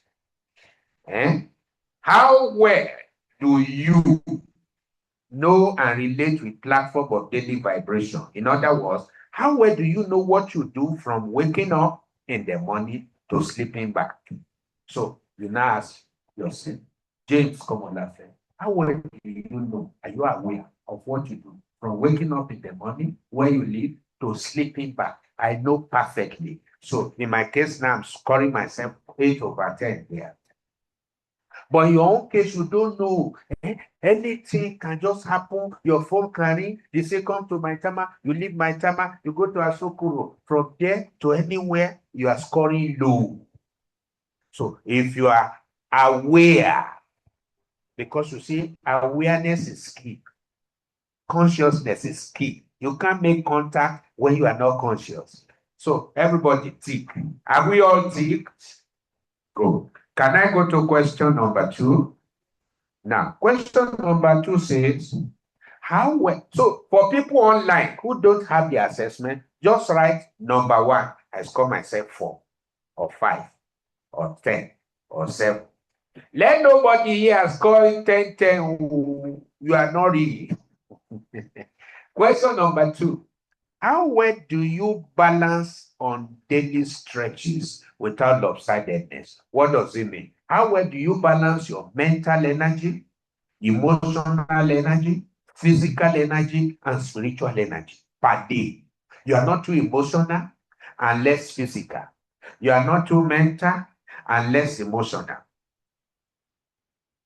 Yes, we have the assessment on the WhatsApp. Thank you, Mutelodori. It's there. So you can quickly print if you are beside a printer, because I will show you your behavior here. You will call me a wizard today. We have used this to solve local, national, and international problems. We have used it to help people against suicide because it is penetrating. It is an invasive model that goes into the heart of people and bring them out. I was in AIT before to say this. Mutual I'll send it to you later so that you watch the video and see what they say in full. Now, number 2, you can say, doctor, have you all ticked number 2? Yes. Don't say where it's just only the mental health and not balancing. You are still low. If you are good in all points and failing one, you are guilty of all. So let's go to number 3. How well do you remember things, events, places, or people? There's nothing bad in forgetting things. It just tells us your situation. Oh, yes, I discovered, doctor, I forget so much nowadays. Maybe you are tolerable, you are poor. But you see, doctor, my brain is intact. I remember.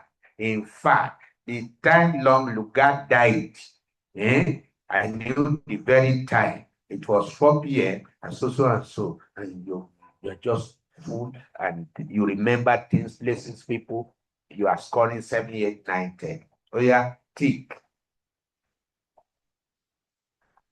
If you cannot remember, you have 5 children, you cannot remember their birthday, then you are poor.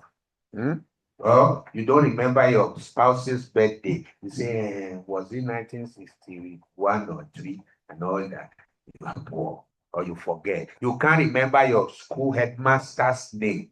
Some of us went to school that had headmaster and all of that. My own was Mr. Abraham in 1979. So let's go on. Then number 4. And then please don't undercut yourself. Education people, educationists, learned people, they have a way of just ticking small. And then this thing will catch you and say you need detention. If you need detention, Global Recovery Management System has provided us a van. We will come and carry you to our IDP camp and treat you. So don't shoot yourself in the leg and you are cutting yourself. You say, let's just be gentle. Where you are scoring 7, you are putting 4. So you are your own. No. We'll come to your house and carry you if you need detention in this assessment. So question number 4, how well do you keep a daily to-do list by habit and achieve results? In other words, how well do you pencil down and thinking as you do them daily? See, in behavioral health, once you carry your activity on your brain, and you don't diarize, put down pen and paper, it's a behavioral violation. We are seeing you carrying those load emotionally, which will impact on your health and impair on your emotion and cause you distortion during your day. Some of you have white hair, not because of wisdom hair, but it's because of stress. You carry too much on your head. So behavioral health frowns about on that. So how well do you separate your activity from your personality? By putting down. And at the end of the day, or anyhow, You tick them. Don't tell me, doctor, I used to organize, but I don't put them down. You can't score more than 4/10 here. You don't organize, you just flow as the spirit lead. You are scoring 1 or 2/10 because life is not only spirit, there's also the soul and the body and the emotion. So tick. Oh, I do it, but I don't write down. That is 4/10. I don't do it at all. I just come do anything that comes to my mind. That is 1 or 2. I'm not seeing your own. In fact, I will use your own as specimen here. And if you lie, I will tell the whole world that's you. So question number 5. How well do you manage energy level and prevent overdraft? I've taught you well about overdraft as a consultant, as a coach. How well do you ensure you don't burn more energy than you are building per time? And that's not to say you don't have overdraft at time, except that you go back to build it before it becomes late. You can be busy, you can have wedding, you can have special program whereby you say, oh, let me just go. Later I will retire, mentally, emotionally, physical. How well do you prevent overdraft? And where you find yourself in overdraft, you quickly come back.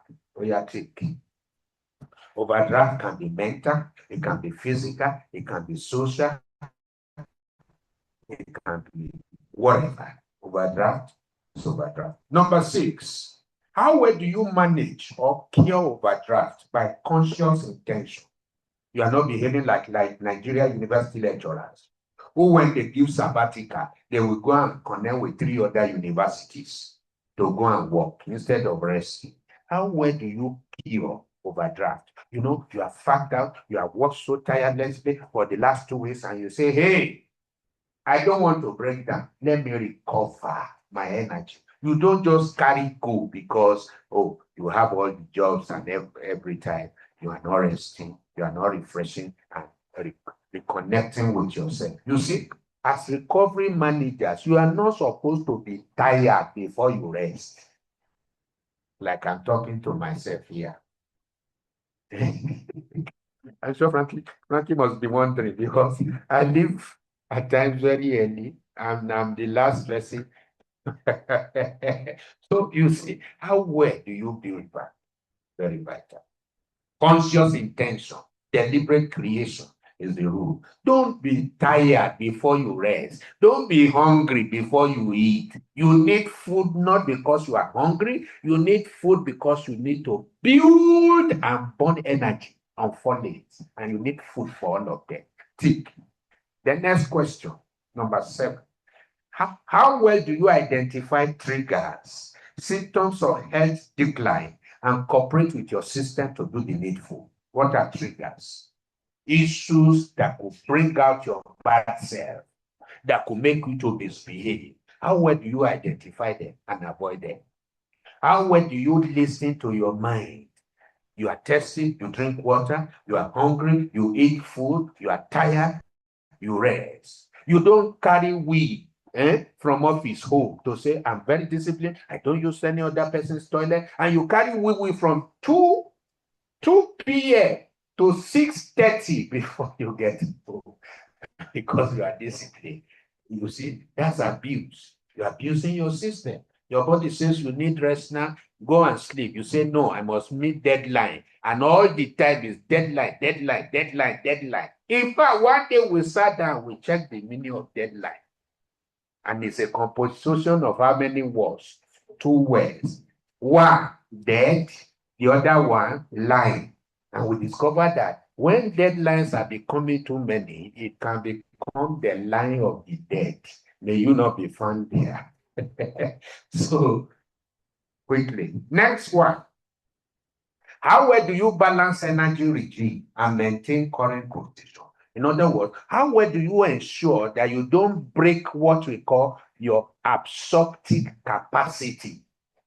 You don't break your behavioral stretches. A behavioral stretch in therapy is your lower limit and then what? Upper limit, which is usually from 0 to 100. How well do you cope with your coping mechanism?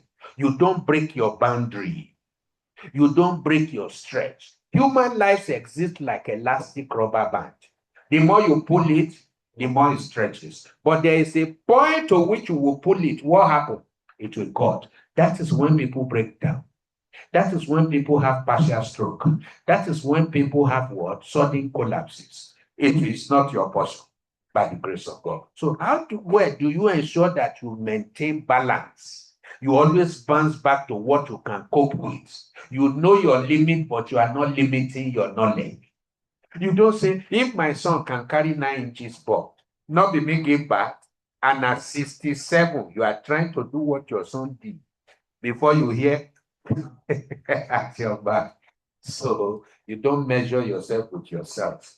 Otherwise, you are not wise. Then number 9, how well do you quickly bounce back from stress? Mental stress, emotional stress, physical stress, spiritual stress. How quickly do you bounce back when you are stressed? It's another thing we're considering here. Stress has come to be part of us. And you see, when you find yourself stressed, the rule is that you find out what your stressors are and try to coordinate and come. Can you see your graph? So very vital. Take your score there. So now we'll go to talk. So very vital. How well do you bounce back? Anybody can be stressed. Maybe due to much overwork or whatever. But the issue is you must bounce back from stress before stress becomes a distress. Then last but not least, how well do you sleep more than 5 hours per day? Behavioral health and medical health says you should do 7 to 8. I don't know which year I did that last, but at least 5 hours is good. Make sure you sleep 5 hours and then don't sleep in piecemeal. It's not good for you. No matter what the issue is, you wake up 3 times in the night. I think it's okay, if not too much. They will come out, train you on sleep protocol, how to sleep. Many of you commit sleep abuse. You don't know bed intelligence. One day, God will permit our bed to speak to us. As Anna spoke to a man, bed abuse. So you see, medically, you can cope with 5 hours in 24 hours. So in behavioral health, you are supposed to sleep at least 5 hours per day in 24 hours. And then don't sleep in peace. And you see, some of you are finding the habit of just staying awake all through the night because it is silent and serene. You see, if you stay awake all through the day and stay awake all through the night, what are you doing? You are cutting down your life expectancy ratio. You are borrowing from a life you have not lived. And that's where you hear sudden collapses and so many other things. It has 25 imperatives, which I'm not here to explain. So please, now, check to be sure you have taken yourself. Please give Uncle the 2 assessments so that I can follow through and take. So now, check recovery managers to be sure that you have ticked yourself in 10 places. All of you online, please, what you will do for me now is to add your scores from question 1 to question 10. Whatever you get is your percentage score. Whatever you get. Why not relocate to where you can have it? Okay, you are using the light. So you don't want to rub Peter to people. Good. So whatever you score is your total score in percentage. But the fact is that we will not be able to do your behavioral analysis and tell you 15 good, bad, and ugly self. So people in the class, how do you sum up your score to see your behavioral health assessment record? You simply multiply the number of occurrence in each column. Okay, you have the assessment on the WhatsApp. Good. You multiply the number of occurrence in each column with the column number and write the answer down. So let's say under column 4, you score yourself 3 times. You say 4, the column number, multiplied by 3, which gives you 12. So calculate it like that. Every column where you score yourself, how many times? You write the answer down. For you online who don't have the assessment yet, just sum up all your scores from question 1 to question 10 and tell us what you got in the chat box. Please don't lie about it. It calls for objectivity, sincerity, and dignity so that your light can appear to all. If you don't do it well for yourself, there's no how as recovery managers you will be able to do it for others. And when you don't do it that way, you are giving room for relapses. Relapse is a global problem for which we are solving through global recovery management system. Coach Emmanuel, can you quickly double up with Uncle so that we can do the analysis together? Help him do 1 to 10 quickly. So have you all ticked yourself? So in-house and online. Tell me your scores before we do Okay, behavioral I've done my own, analysis. 78%. Okay, put it here. Now, who told me 78%? Mention your name. Dr. Olukemi Akimushire, it was 80 in the last training. I don't know why I even scored. Okay, I think irritations. I scored myself and stress management. I scored myself So lower. you scored yourself 78%. Okay, are you Yes, the sure last you are training not? was on 80 something. Okay, 78 is extension. Okay. Are you sure you are not over generous to yourself? Because I know your activity. You run from pillar to post. So I don't know how you feel about that. Okay. I have But seen. the energy level Okay, could coach. accommodate it. Okay. Okay. That you are yet to prove to me. I've seen 67, Olori 67. 67 in our assessment means what? Means you are a manifestation. You will see my explanation. You will be out in a short while. Abibola Adeni is 66. That is manifestation. All of you are just manifesting. Who again? Recovery manager Oni, what did you score? Only 3 people have answered online. 3 people have followed. Okay, Olufunsho, 74. I'm not saying you lie, oh, Mama, but 74. You are in extension. Where you are a coach and you are doing it and training others. 74. You are in extension. I will explain what the cluster means. Coach Stella Okoribo, what's your score? Okay, 71. You barely enter extension. Coach Kemi Oladimeji, the Chief Operating Officer of Cyber Resources. What's your score? 74%. Nobody has climbed 81. So we don't have a role model. Coach Olabisi Oni, 67. Ekushema. Yeah. Franca, what is your score? 4%. 64. You are also manifesting. Coach Stella Okoribo, have you announced? 31. 71. I will say who are offended 71. So nobody is a role model here. Can you see? Nobody. Except Emmanuel. Even Shola is not a role model. I'm sure Shola will score 47. I know 89. Who does see? Who does see? Now Joro, now Uruguru. So please check very well. I want to go into interpretation now. I wish people online have this assessment. You will see yourself now and see where you are naked, where you are clothed. You will see your gully, you will see your mountain, you will see your emotion, even your mood. I will show you here. Olori, do you have an assessment there? Because you need it for those guys, for those young chaps. You need this assessment. want to show you how to interpret.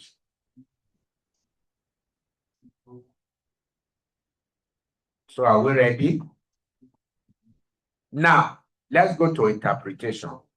Below you will see score, needs, and all that. If your score, I'm showing you now so that you know what to tell your client in the field, in the stakes, everywhere you find yourself. If you score 1 to 40, you are needing what? Detention. So why are you needing detention? These are the people who come down in sudden collapses, partial stroke. If I run your analysis, behaviorally speaking, and you score 1 to 40, it's a red light. It's to show that you are not a sinner, but you are careless about your life. You are careless about your mental health, your emotional health, your spiritual health. You are careless, less concerned. You can be dying for other people out there, but once it comes to you, you are clueless and careless. And the judgment says, I should quickly detain you before you kill yourself. That's the meaning of detention. Anybody you assess, it can be anybody. And can I shock you? Most of our leaders, religious leaders, they are in 1 to 40.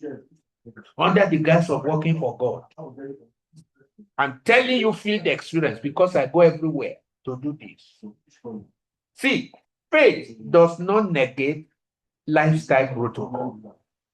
How can you fast for 3 days? Eh? You do 9 vigil for 7 days. And not you are working. You are applying for sleep lapses. So when people are not with their energy level and their people tell you you can't do God's work without high.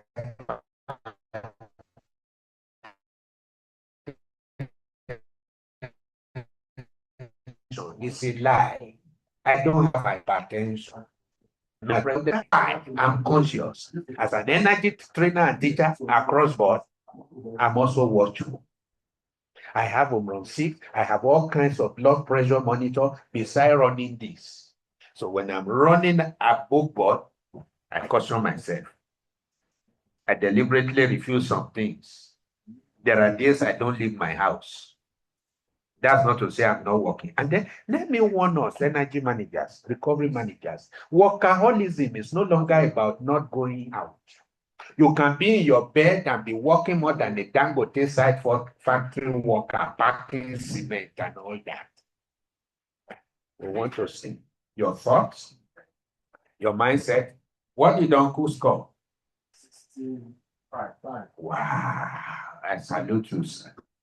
Though coming in new 65, you are also a manifestation. So join the class and take interpretation. Nobody is well in this class except Emmanuel. No wonder his name is Emmanuel. If you don't score 81 and above, behaviorally speaking, you are not well. Sorry, it's not an abuse.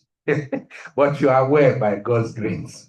You are well in Jesus' name. So now, anybody who score 1 to 40 needs detention.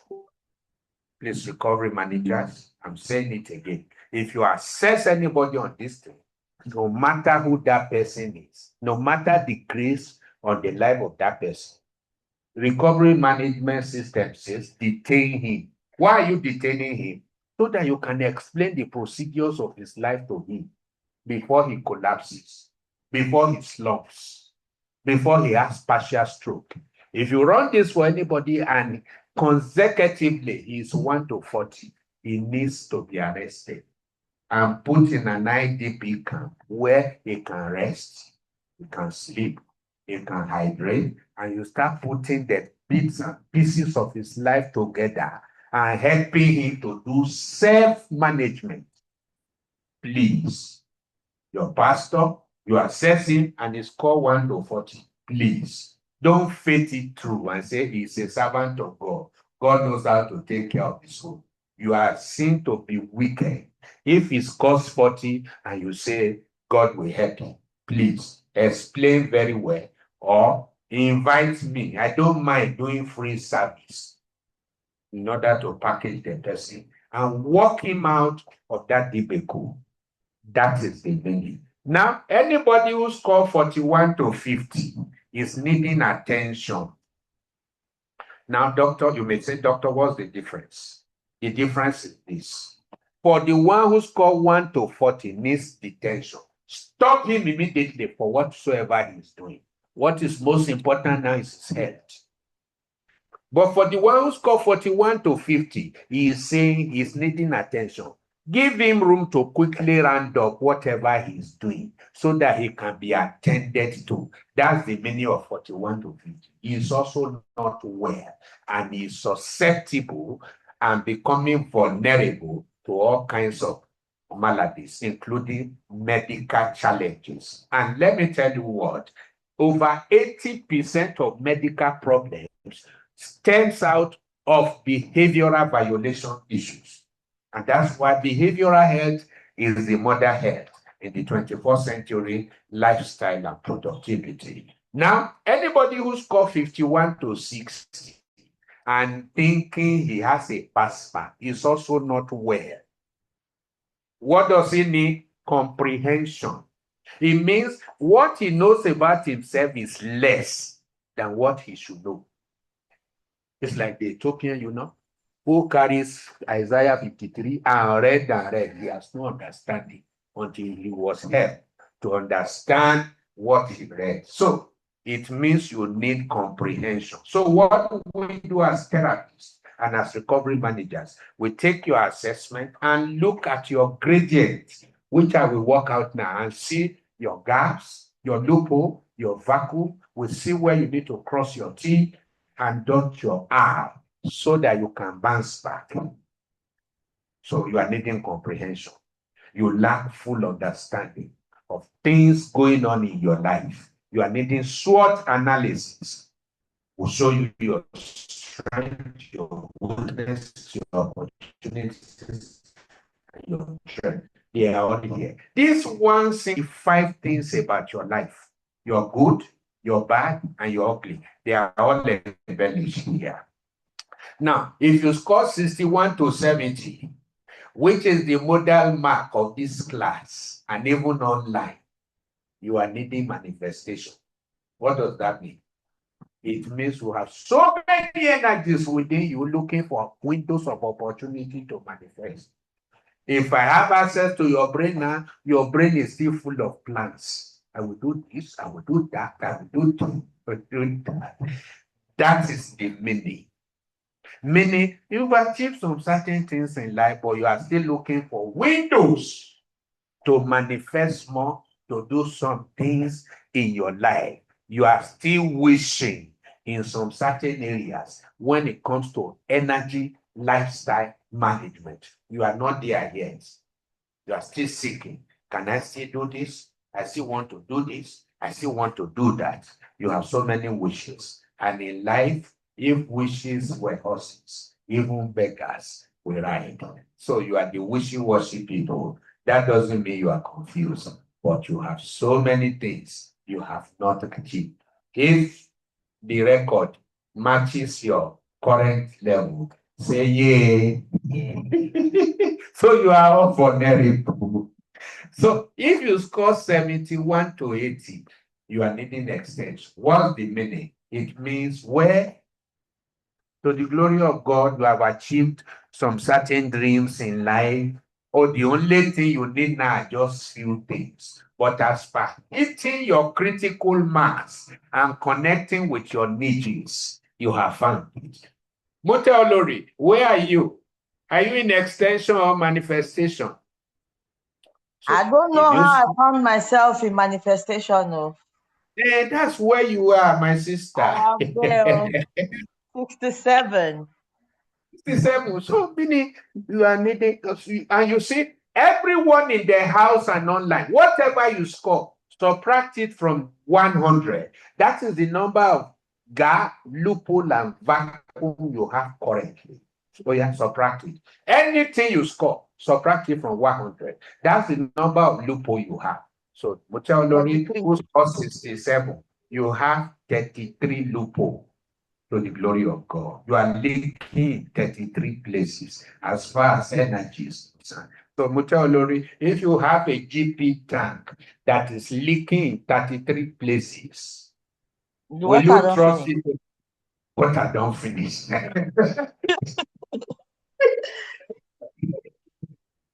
That's the story about energy management. And you see the implication. That's why some people will even sleep very well, but they wake up very weak. And they wonder why. Why am I weak? Am I not eating well? Have you gone to hospital of late and you see they run all the CT scan, the echo scan, all the scan? They don't see anything wrong with you. They say you are fine. You say, doctor, but I'm not fine. They start telling you some hysterical thing, and they say you are thinking, you are overthinking. Wow, it is behavioral. Anytime medical does not see anything wrong with you, it is behavioral. So you need behavioral checkup, a checkup from the neck up that will make you to be good neck down, so that you can be great leg forward. So, Madam Stella, what is your score? You scored 29. Okay, you have 29 leakages. So in that your fine house, if you have a GP tank that is leaking in 29 places, it good, it no good. Madam Kemi, our COO, what is your score? 74. So Madam Kemi, COO, is leaking the vessel, energy vessel is leaking where? In 26 loophole vacuum and gap. It's good, it's not good, you know. Uncle, you are welcome. Your leakages are not many. It's just only 35 only. The glory of God. Auntie Abimbola Adeniyi, what is your score? 66. 66. So Yes, your sir. GP tank is 34, leaking. 34 leakages. 34 leakages. Now, what people do in behavioral health is just to ignore and keep going on. They live in denials. They say this one, I can still manage. I can still manage. How many of you drive? Either physically or in your dream. One who drives is a driver. Whether you drive in your dream, me for one, I started driving in my dreams in those days. As a young banker, before I bought a car and started driving. You see, on your car dashboard, when you see red light, what indication is that? You're saying, check, something is going there wrong. What do you do as a rational human being?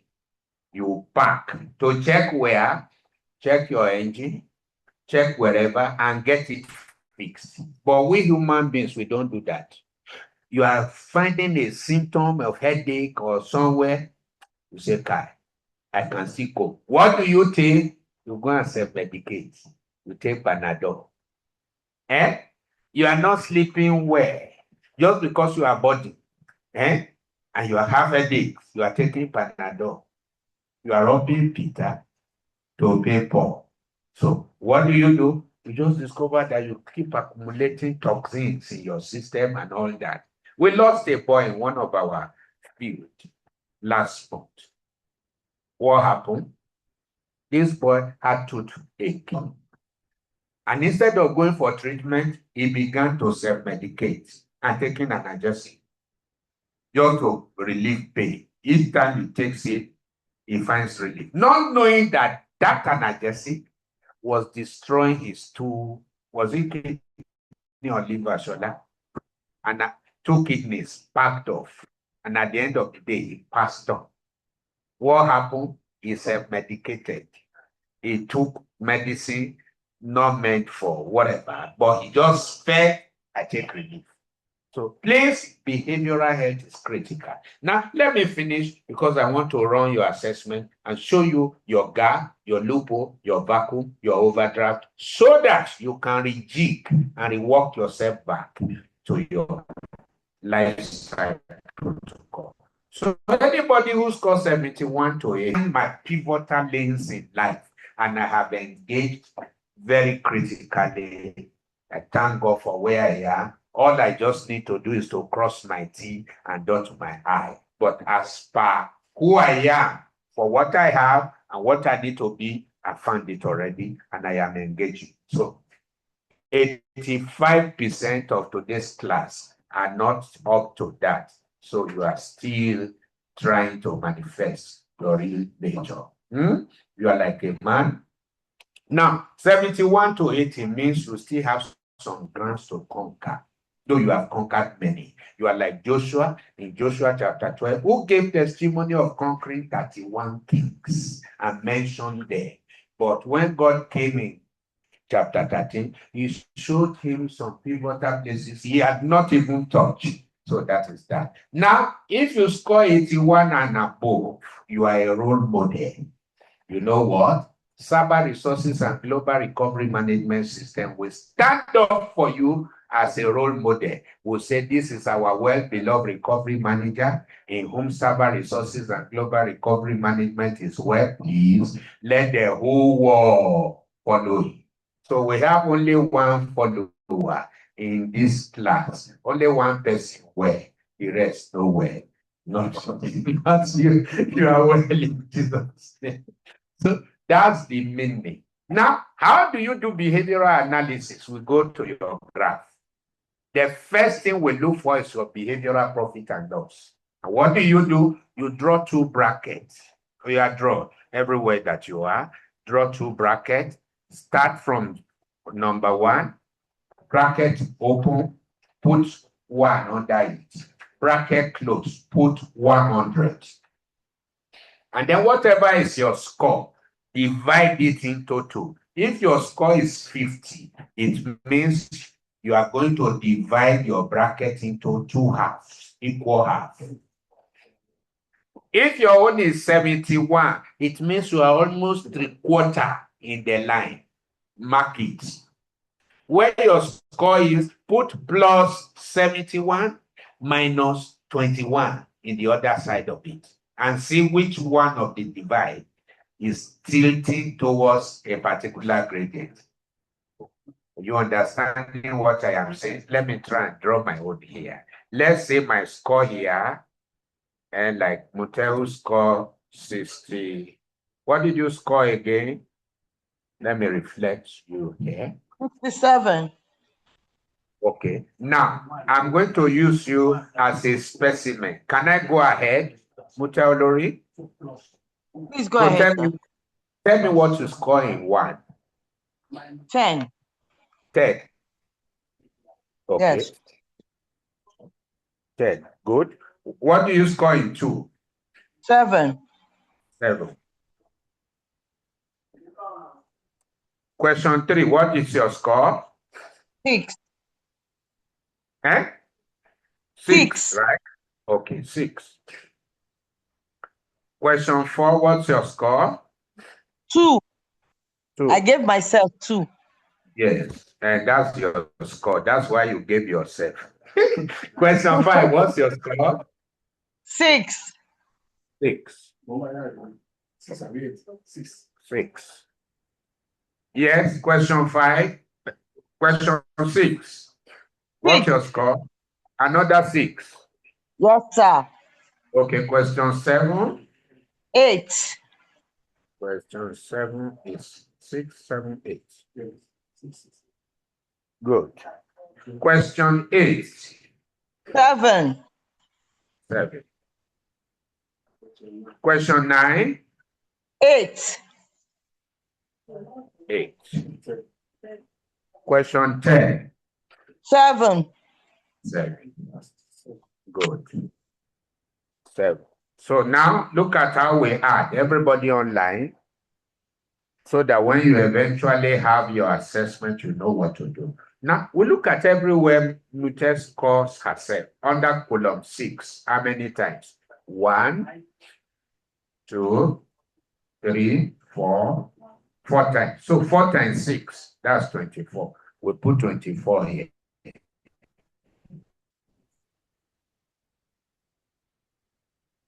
Then when did she score herself? Under column 7, how many times? Let's check.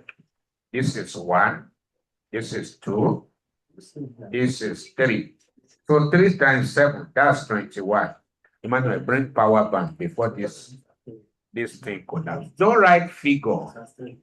Just abstain it because we are going to draw your gradient. Then when did she score herself again? Emmanuel, bring power bank so that this thing doesn't collapse. Under question 8, how many times? 2. Question 8, 2 times. 8 times 2, that's 16. Please make sure you calculate well so that you don't miss your mark. Then when did she score herself again? Question 10. Question 10, 1. So 10 times 1, 10. So you now add all the figures together. That is what What gives you your about total. 2? Eh? Did you say? Okay, we don't go below 5, right? No, we score everything. You have a score on that too. Did Yes, you? I have a score on that too. Yes, sir. What is it? 1. Okay, you score yourself 1 on that 2. Under question 2. Oh no, under question 4, I score myself 2. Okay, under question 4. Okay, so it's not 6. No, okay, let me take it. Question 1 is 10. Question 2 is 7. Question 3 is 6. Okay. Question 4 is 2. Okay. Yes, and Question then 5 is wait, 6. Question 4 is what? 2. 2, sir. 2. So people online, can you see errors you must avoid? Please always make sure you concentrate so that you can score yourself the right stuff. So 2, yes. Question 5. Question 5, 6. Okay. Question 6. 6. Question 7. Thank you. 8. Question 8. 7. And then question 9. 8. And then question 10. 7. Good. So we have to recalculate what we say now. Under column 2, she score herself 1 time. So 2 times 1 is 2. You put it there. These are errors you must avoid in the field. Otherwise, you will give your client a mistaken identity. Then, where did we correct? Under column 5, any score? No score. No score. Column 6, how many times? 1, 2, 3. So 6 times 3 is 18, right? Not 24. Now, these are errors we must avoid. 18. 6 times 3, 18. Good. The others are correct, right? 7. Under column 7, how many times? 7 Column 7 times is 21. Good. Under column 8, how many times? 2. And 2. then under column 9, no? Under column No. 10, how many times? 1. 1. So let's add together a score now. What is that score, Emmanuel? 2 plus 18, 20. 20 plus 21, that's 41. 41 plus 10, 51. Plus 6, 57. And plus 10, 67. Is that what you got there, man? Yes, sir. So please always agree with your client on the field. You must call the same thing. She might be in Europe, you are in Nigeria. The answer must tally. So she scored 67. So you put it under total score in percentage, 67. Good. So 67%. So now, what's the meaning? It's not charging it. Use its own code. That one will not charge. It has its own code. It's that. Shola knows it. Shola, if this thing collapse, I will announce to the whole world that besides stopping our water, we stop our power point. So now, once you score 67, You go and tick your cluster on the assessment and then commit your client to sign me and putting dates. Once they don't sign, they are only interested and are not committed. And then you explain to your client his cluster, behavioral cluster, and say, ma, you score 67. It means you are in manifestation. Meaning you've achieved some lots in life, but there are still a huge lot you have not achieved. So your energies are crying, please, use me, use me, use me, like one advert. Say, plug me, plug me, plug me. It won't work. It's not his own. Shola knows so. Tell Shola to do it. So very vital. So the first thing you do in behavioral interpretation is your behavioral profit and loss. So you draw a bracket. Muta, you see me now, I will draw a bracket to show yours. So I tick here, behavioral cluster, bracket open. Everybody online, you can see what I'm drawing now. A line, bracket open, and then bracket close. From 1 to 100.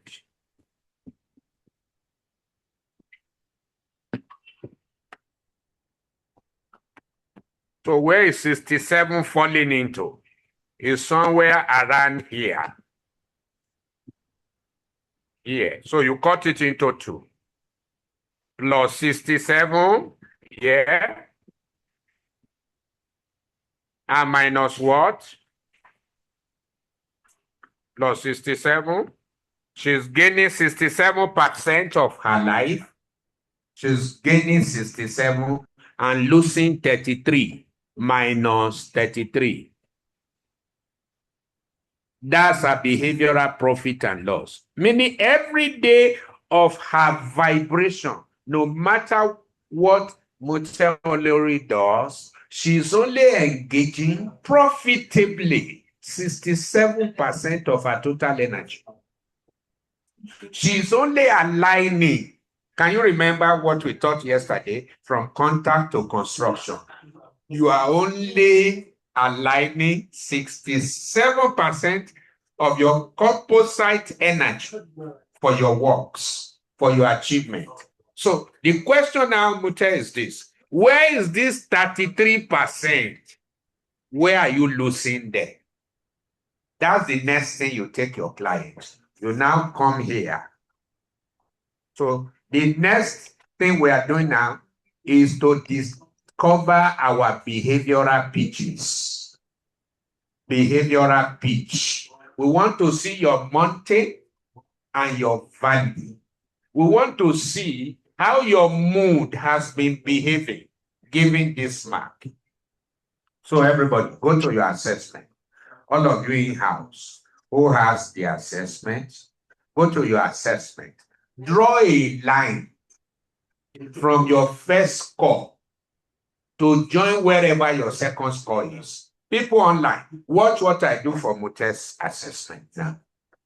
I want to discover her behavioral profile or her behavioral pitch and to see how her mood has been, how her pattern of behavior has been, how she's been thinking. You will see me join now and show you. So I pick here and start joining. Join score 1 to score 2 with a line. Then join score 2 to score 3. Then wherever her score 4 is, take your joining there. Can you see her score 4? She has gone down. And then where's her score 5? You take the analysis there. From 4 to 5. Can you see her going up and down? That's who she has been inside her mind. She's been going up and coming down and going out. And that's why Now, Mute, if I start explaining who you are now, you must start, you may start crying over there. I won't do it because I don't know your emotional strength. You see, we have used this thing to help people. People need to learn, sir. So go Eh? ahead. People I need should to go learn, ahead. sir. So go ahead. Yes, sir. You are not the guinea pig I should use. Because you see, I will explain some certain things here now. So, and then let me move it up and show people more.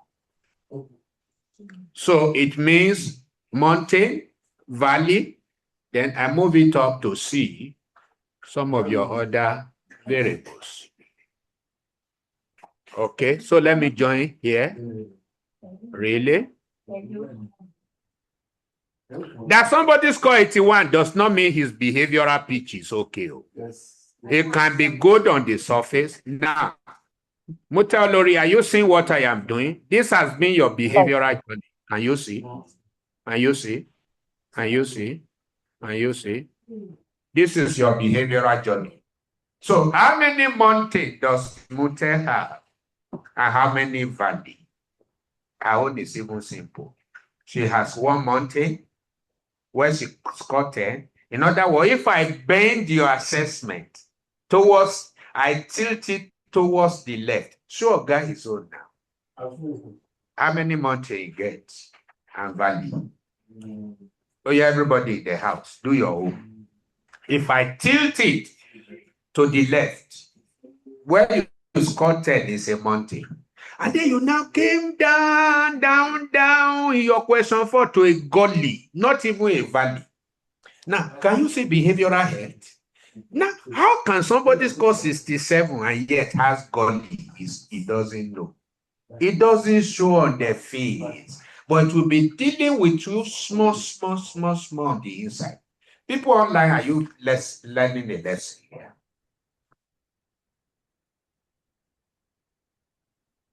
So like this thing is not judging. Are you learning a lesson? So, can you see, is the line a straight one? It's not a straight one. So what does it mean? Mute Olori is a workaholic. Because how do we know? 2 ways to know she's a workaholic.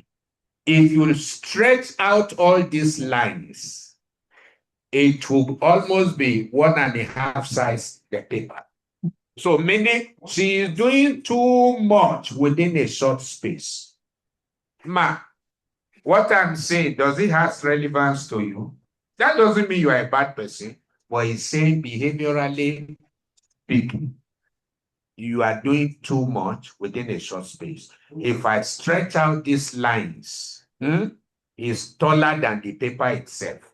So meaning you are doing too many things within a short one. And then the energy you had that took you to the mountain, same energy you brought down to the valley. And what is that valley? Your question 3. Or your question 4. As simple as not diarizing and writing down, it has cost you so much. And that brought you down to 2. So what does that mean? Can you see all these areas now are areas liable to waste? Let me paint them for you. Where you are in charge, where you have not been in charge. It means everything here. Can you see? You are not in charge everywhere here. So you are carrying load because of the gap analysis you created. Can you see? These are all the load you are carrying. Are we still following? These are all the loads she's carrying. She's only in charge here. She's in charge in all of this, but carrying load on the other side of it. That is behavioral health for you. We have seen her combination of her 4 lanes of energy. She is mastering it at 67%. Oh, this is rough. I will not be able to show you her mood analysis and show you when she's happy, when she's not happy. So let me clean this. Shola, you know how to clean this for me so that I will show her real picture. These are mountains. Now, anything you score between column 1 to 3. I want to clean all this, or maybe, okay, good, it has cleaned. Now, let's show you her mood analysis.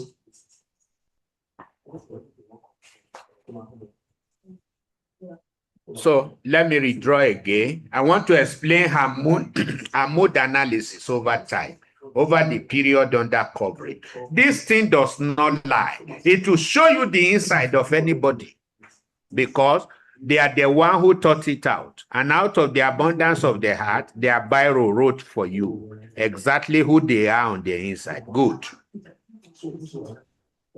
So, Auntie Muteolori, assuming you didn't score 2 under question 4 and you score 8, will your graph be like this? It will No. never be like this.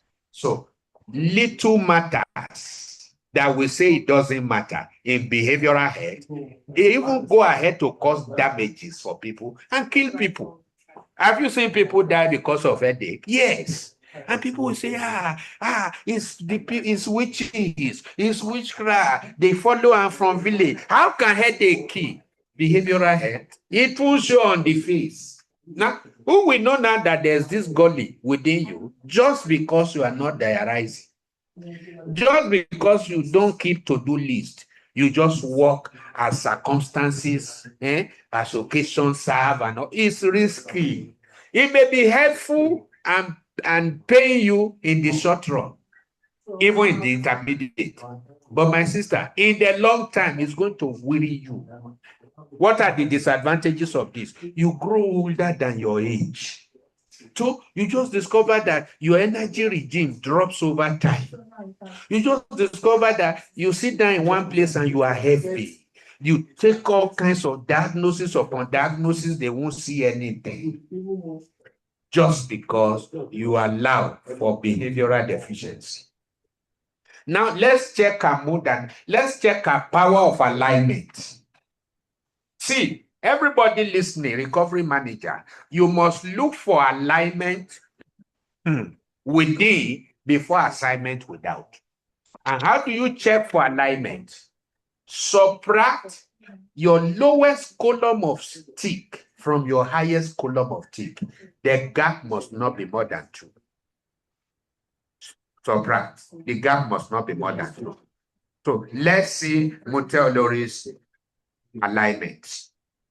Her lowest column of tick is 2, and her highest column of tick is 10. So 10 minus 2, everybody, 8. How many times can you get 2 in 8?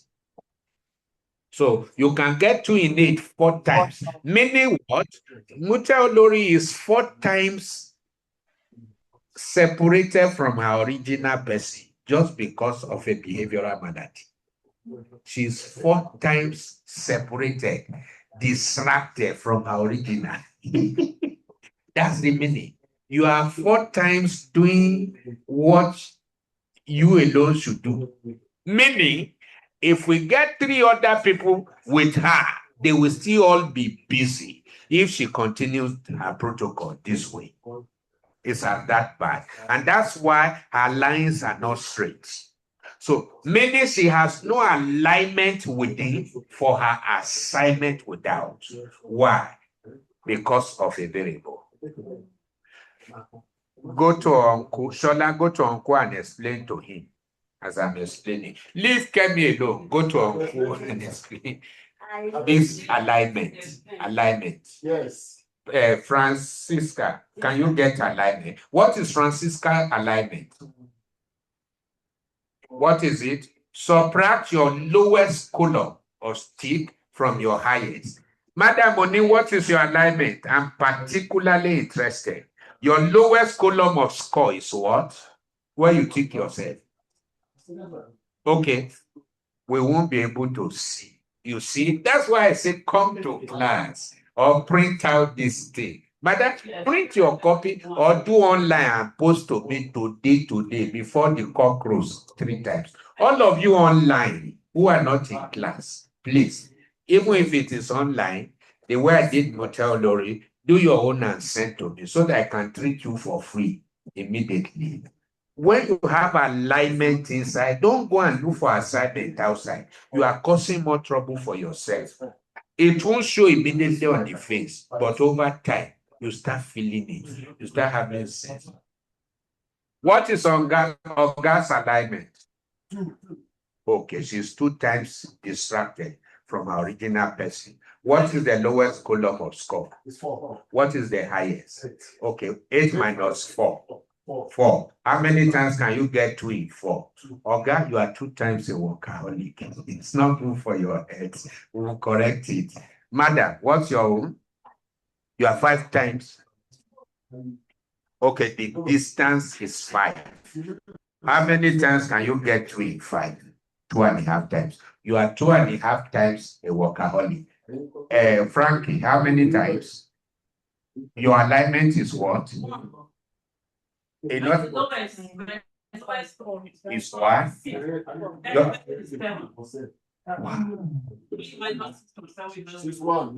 Wow. But what's your total score? Now, everybody in the house and online, look at something. Franca's My alignment is 3. Alignment? Yes. Franca's alignment is perfect. And if you see her score now, it will look like 1 down on the piece of paper. Meaning she has alignment inside for all her assignments outside. That doesn't mean she's still well. That's what you must say about behavioral health. Who said she has alignment? Mama Bisioni, what's your alignment? 3. I thought you 3.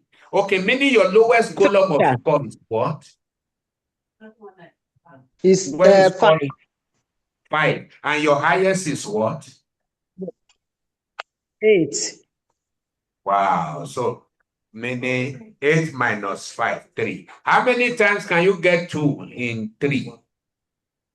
Maybe 1, thereabout. Oh, we also have a mother in the house whose alignment is correct.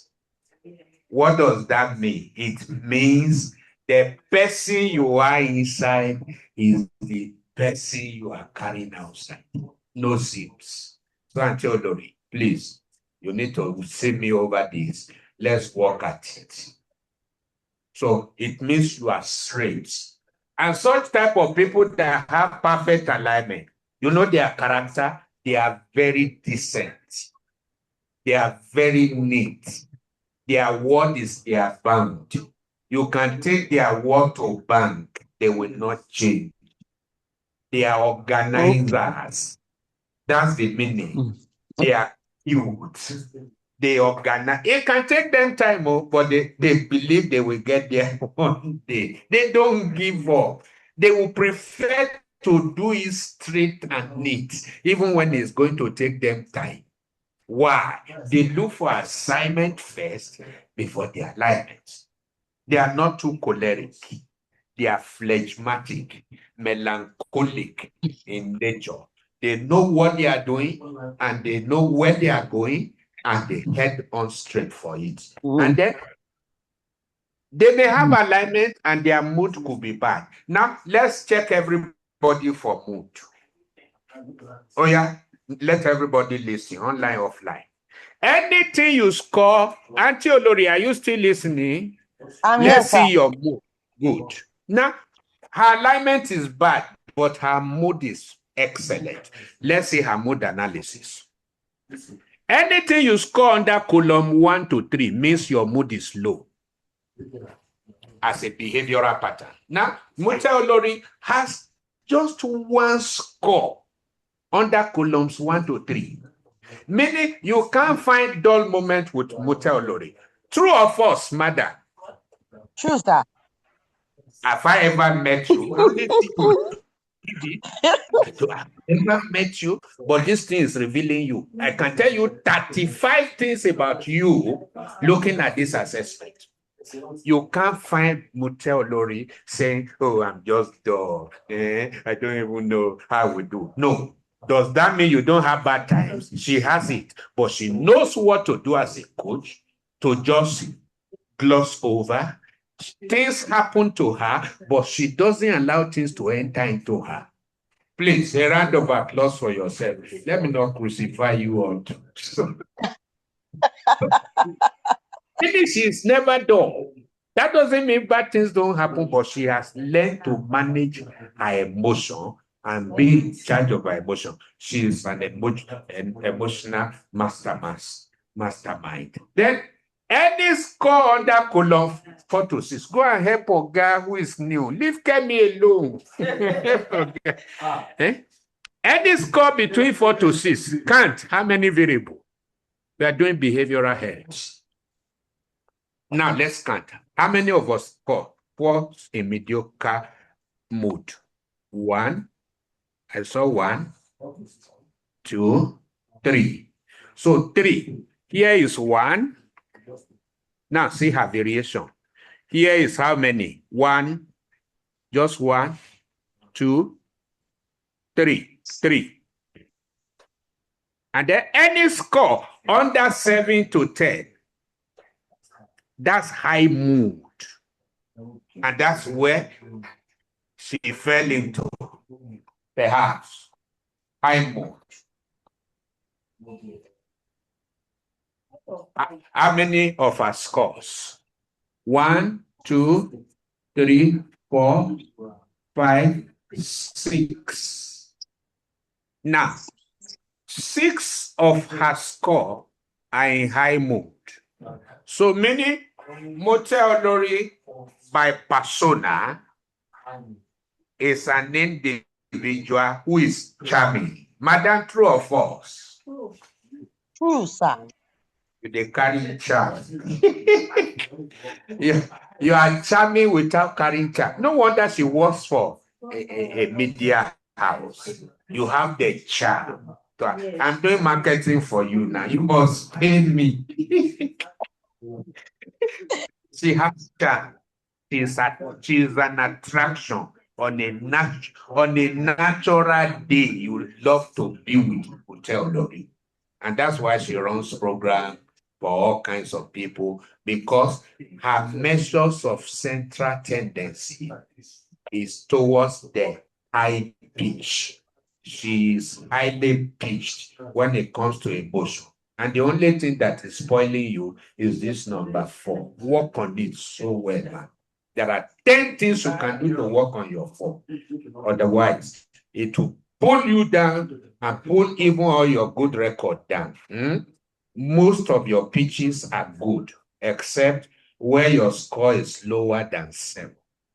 So when you meet me as a therapist, I will reorganize and rejig your daily protocols, and I will tell you, madam, start living like this. Take this here, take that one here. So that is your mood analysis.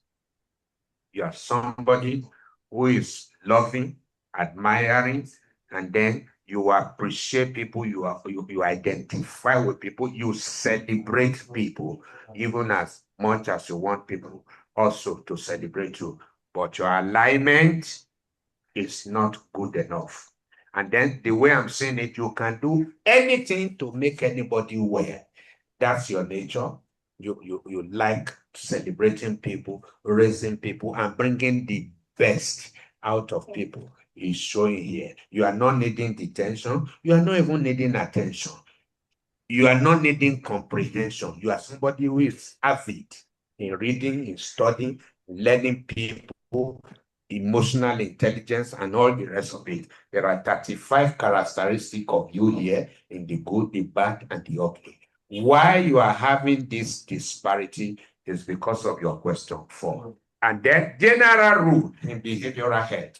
Anywhere you score less than 7 means you have a work to do on yourself, to jack up, to become your bigger version, so that you can attain optimality. So I've shown you your behavioral balance. I've shown you your profit and loss. I've shown you your alignment. I've shown you your mood analysis. Then 2 more things before we call it a bit. The other assessment, please, everybody print it out. Shown him our mood. Her mood, low mood, just 1. meaning you hardly find it. And then people like Motel Lori, even when they are moody, they don't want to show it. They feel bad that you know their feelings. Am I talking your mind? Yes. You can see her laughing. You know me before. You only sees me on TV or whatever, but your sin is finding you out, and your goodness too is finding you out.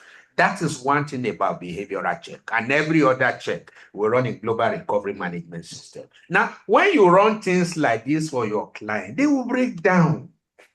Then you can leverage that to help them because they will say, Kai, nobody has taught me like this. Nobody has touched my life like this. That's why we call it intervention, not motivation. This is not motivational speaking. This is intervention. Through what? Behavioral invasion. Three things as we close that you do in behavioral invasion. You explore. In exploring, what do? We dig into people to see what is inside there. Exploration. We dig out the gold. And then what's the second E? We express. We show you what we see. If not that she is not an angry person now, and she likes learning and knowledge, she can be angry with me and say, why are you bringing me to public? Why are you showing people where I'm missing? We express what we see. We have used this for some other analysis, and we see people break down into tears. There was a guy who did drugs in Europe for 25 years and Nigeria and wanted to commit suicide. His uncle who heard us flew him here and brought him to Abuja. Under 2 weeks, when we engaged him through psychometric analysis and he saw his life for the first time on the inside, he broke down. And it took some of our recovery managers in training that time to start serving him handkerchief to wipe his face. He said, what? This has been me. And for the first time, he came to his senses. And that was how we worked on that emotion to pull him out of that variable, and then he became free. We now package him and model him, and he started going around schools in Abuja. They hire him to come and give testimonial and all of that. And that was it. Today now, he's relocated to America with his family, which he scattered with his own hand while he was doing drugs. So why we get results so fast in cyber resources and help people in maladaptive behavioral pattern is because of our invasive model. And what is this invasive model? It is the 3E model. We explore, to express, in order to establish. So we'll now tell you when you need to cross your T and dot your I, so that you will be your perfect fit for all situations and circumstances. You are growing older, but looking younger. I've gone to places, people call me boy. If not that stress have overwhelmed me now, and I'm looking old. They will say, in fact, there was a country I went, one of the people who came to see me in my lodge place said, young man, you married? I was almost tempted to let him know that I have a medical doctor for a child and all of that. So what are we saying? Behavioral health makes you younger. You live longer and work smarter and very happy. And then you are able to engage people with who you are, for what you have, and what they can become. Thank you so very much, everybody. Any question? This is just in summary. So everybody, I'm going to treat you for free and write for you your 35 messages. So what do you do, coach, doctor? Snap your own assessment. Make sure you don't lie. Just listen to your inward man. Whatever he says your score is, tick it and send it to me. That is my gift for you from Global Recovery Management System. I will write 35 professional interpretation about your assessment so that you can apply it. You know what? In therapy, when you comply, you will not complain. When you complain, it is because you are not compliance. So 1 or 2 questions before we call it a day. We can't do the second one. We start tomorrow by 10 a.m. I want to appeal. If you can come down here to the office and do, because that's the one you are going to use pivotally to engage society, engage platform as a recovery manager. If you can come here, come. You still find it difficult to come because you have a very critical schedule to handle, then print the assessment and hold. So that as we do it here, you can also do it there. Yeah? Okay, we should make it 10:30. Okay. We will start the assessment 10:30. So that everybody who needs to be on ground, from wherever you can be on ground. You see, this is a very great niche market and niche service. What I have just done for you now, no hospital can bring out your mind. And this is just one out of many. In Global Recovery Management System, we have created over 25 assessments, handling matters. You don't need to be there to know what is happening. Just serve your assessment. Let them just think and tick. At the end of the day, you are going to produce the very man in your front and show him who he is. So that if he wants to bring down, he brings down for once. And you repair him as a recovery manager. These are the services we are running, and we are taking it around the world, starting from the psychosocial places to places of enviable words. Somebody is crying already on the on the online, crying 3 times. Who is that person? So please snap your assessment to my WhatsApp and we will treat it. If you don't score 81, it means you have case to answer in behavioral health. So any question? Ma? Coach Uche. Okay. Okay. So any question before we call it a day? Then we will post this later in the day to the group so that you can listen over and over and then start learning. Then the book is available. Somebody says, please post the question. The question. Okay, these are the 5 questions. I think Shola put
Is there a problem? I can't hear anybody. I can't hear anything. Is the class over?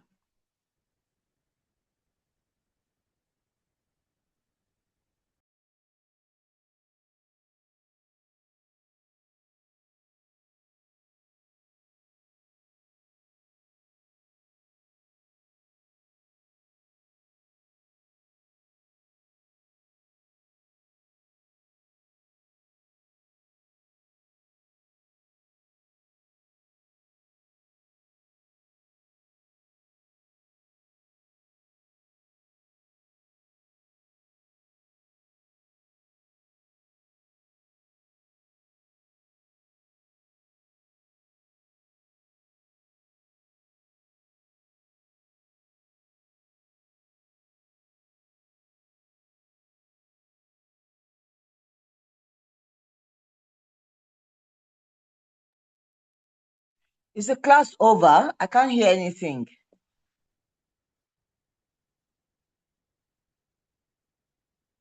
Oh, we are disconnected from live feed. So 6 of us are online, so I don't think the class is over. Okay, so but we can't hear from. Okay, so we are not connected to the live. We're not connected to the live. We're not connected to the live class. That's what it means, Abby. Okay. Yeah, because we can't hear anything happening from. I can't hear anything. Oh, Pastor Komolafe is muted.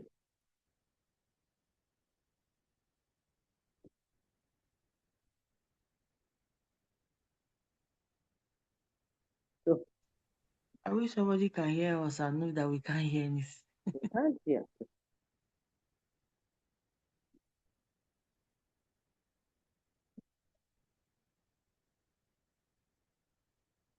But all others are muted and also no video. Video is not on.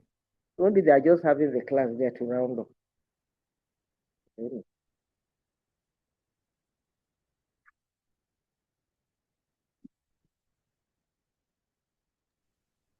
I think the class is over, ma. Okay, thank you, my sister. You are welcome. Thank you very much. Okay, so have a nice outing tomorrow. Not to worry, you will see the copy of the video online. Just listen to it, you watch it.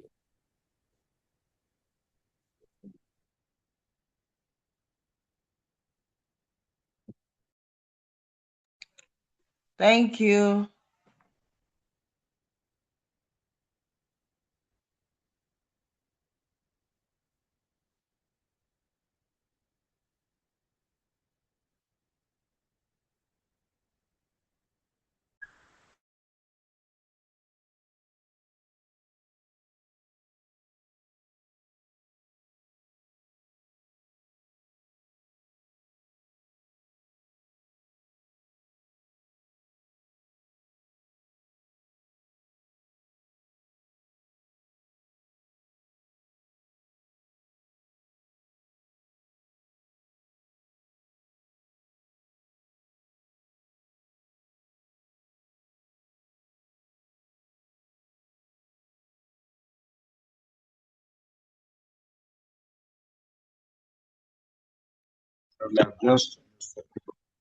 Thank you, everyone. So tomorrow is the next class. Our network has packed off, and incidentally, we are finished. Jenny Glow, Dr. Kemi Akimushire, see you tomorrow in class. Bye-bye.